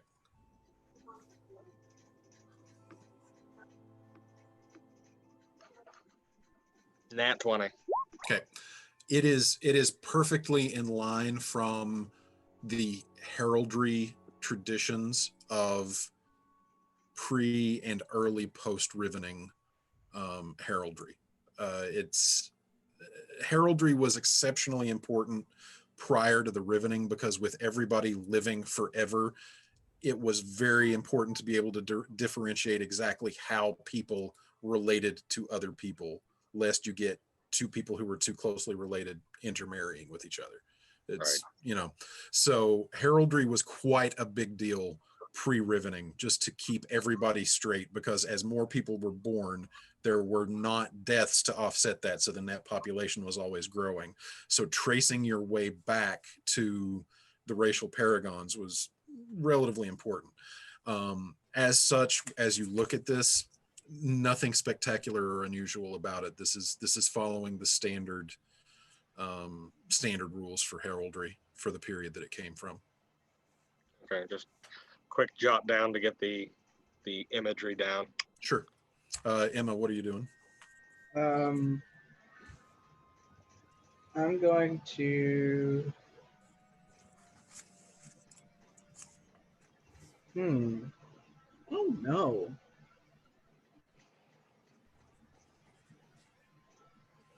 I'm gonna look at the sides of the altar. Okay. Anything interesting? Roll me an investigation check. Investigation. Roll. Down to garbage. Okay, that's not garbage. It is a solid piece of stone. Nothing particularly interesting about it. Carved in the nature of an altar or a dais. You could imagine somebody standing behind it to address people in the rest of the room. I'm gonna look around the statue, looking for a switch or compartment or anything. Okay. Roll me another investigation check. 21. Another 21. So as you're looking over it, looks relatively simply built. I mean, it's a well-made statue. It's holding the visor is down, so you don't see the face of the person holding a sword. But then you look at it and you realize it's not holding the sword. The sword is there in its hands, but the hilt of the sword, there is visibly a small amount of space between the statue's hands and the hilt of the sword. So the sword is just floating? No, you look down and the sword actually is sticking into the base of the statue at the point, but I pull it out. So you go to pull it out, doesn't move. You aren't out the king. I push it in. And it goes down about a foot, and you hear a click. Would Felix hear the click from being that Yes. far back? Well, you all hear the click, and then more so than just the click, you hear the rumbling sound of this section of wall opening. I as am it a rises genius. up, as dust settles with the grinding sound of stone against stone. Emma's gonna cast light on a handful of pebbles again. All right. And Felix take it in is- her hand. Felix is still walking with his staff illuminated. You throw a pebble illuminated. I'm just holding it. Oh, you're just holding it. Okay. You just keep the light on her, I guess. So as you stare forward into this room, ceiling's about 20 feet high, just like the room that you had just left from behind. Obviously, you have found the tomb. Isaac, can you see anything right now? No, I can't. Yeah, I can't either. Oh, you got to get rid of the line for dynamic lighting. Sorry, hold on. It's all right. Trust me, I forget about those things all the time.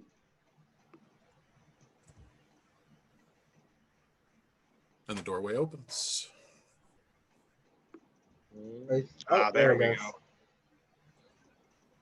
I found it.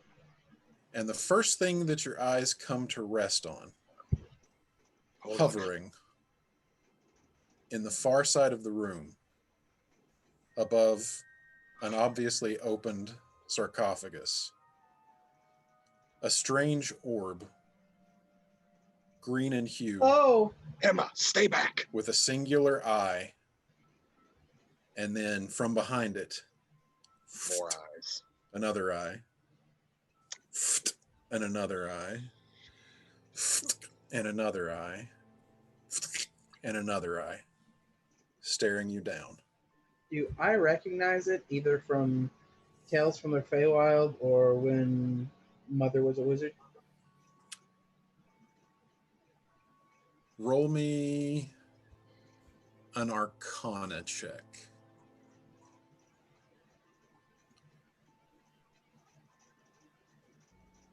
No. No clue. Felix, With you want in on that? Felix? Yeah. Hello. 17. While you are not exactly certain of the specific species, you feel confidently certain that this is some form of beholderkin. And that is where we will pick up next session. God bless it. God. Did you like my dirt path? I That thought was- it was a cool idea. Good idea. All Just right. roll experience into the next session. Is anybody particularly close to leveling up? I Like think 2,000, 2,400. I mean, I'm close to half. That's it. Yeah, I will go ahead and actually do this because it's just easier to give it out to you now, Okay. and then do the Okay. rest next session. So give me just 1 second and I'll add it up.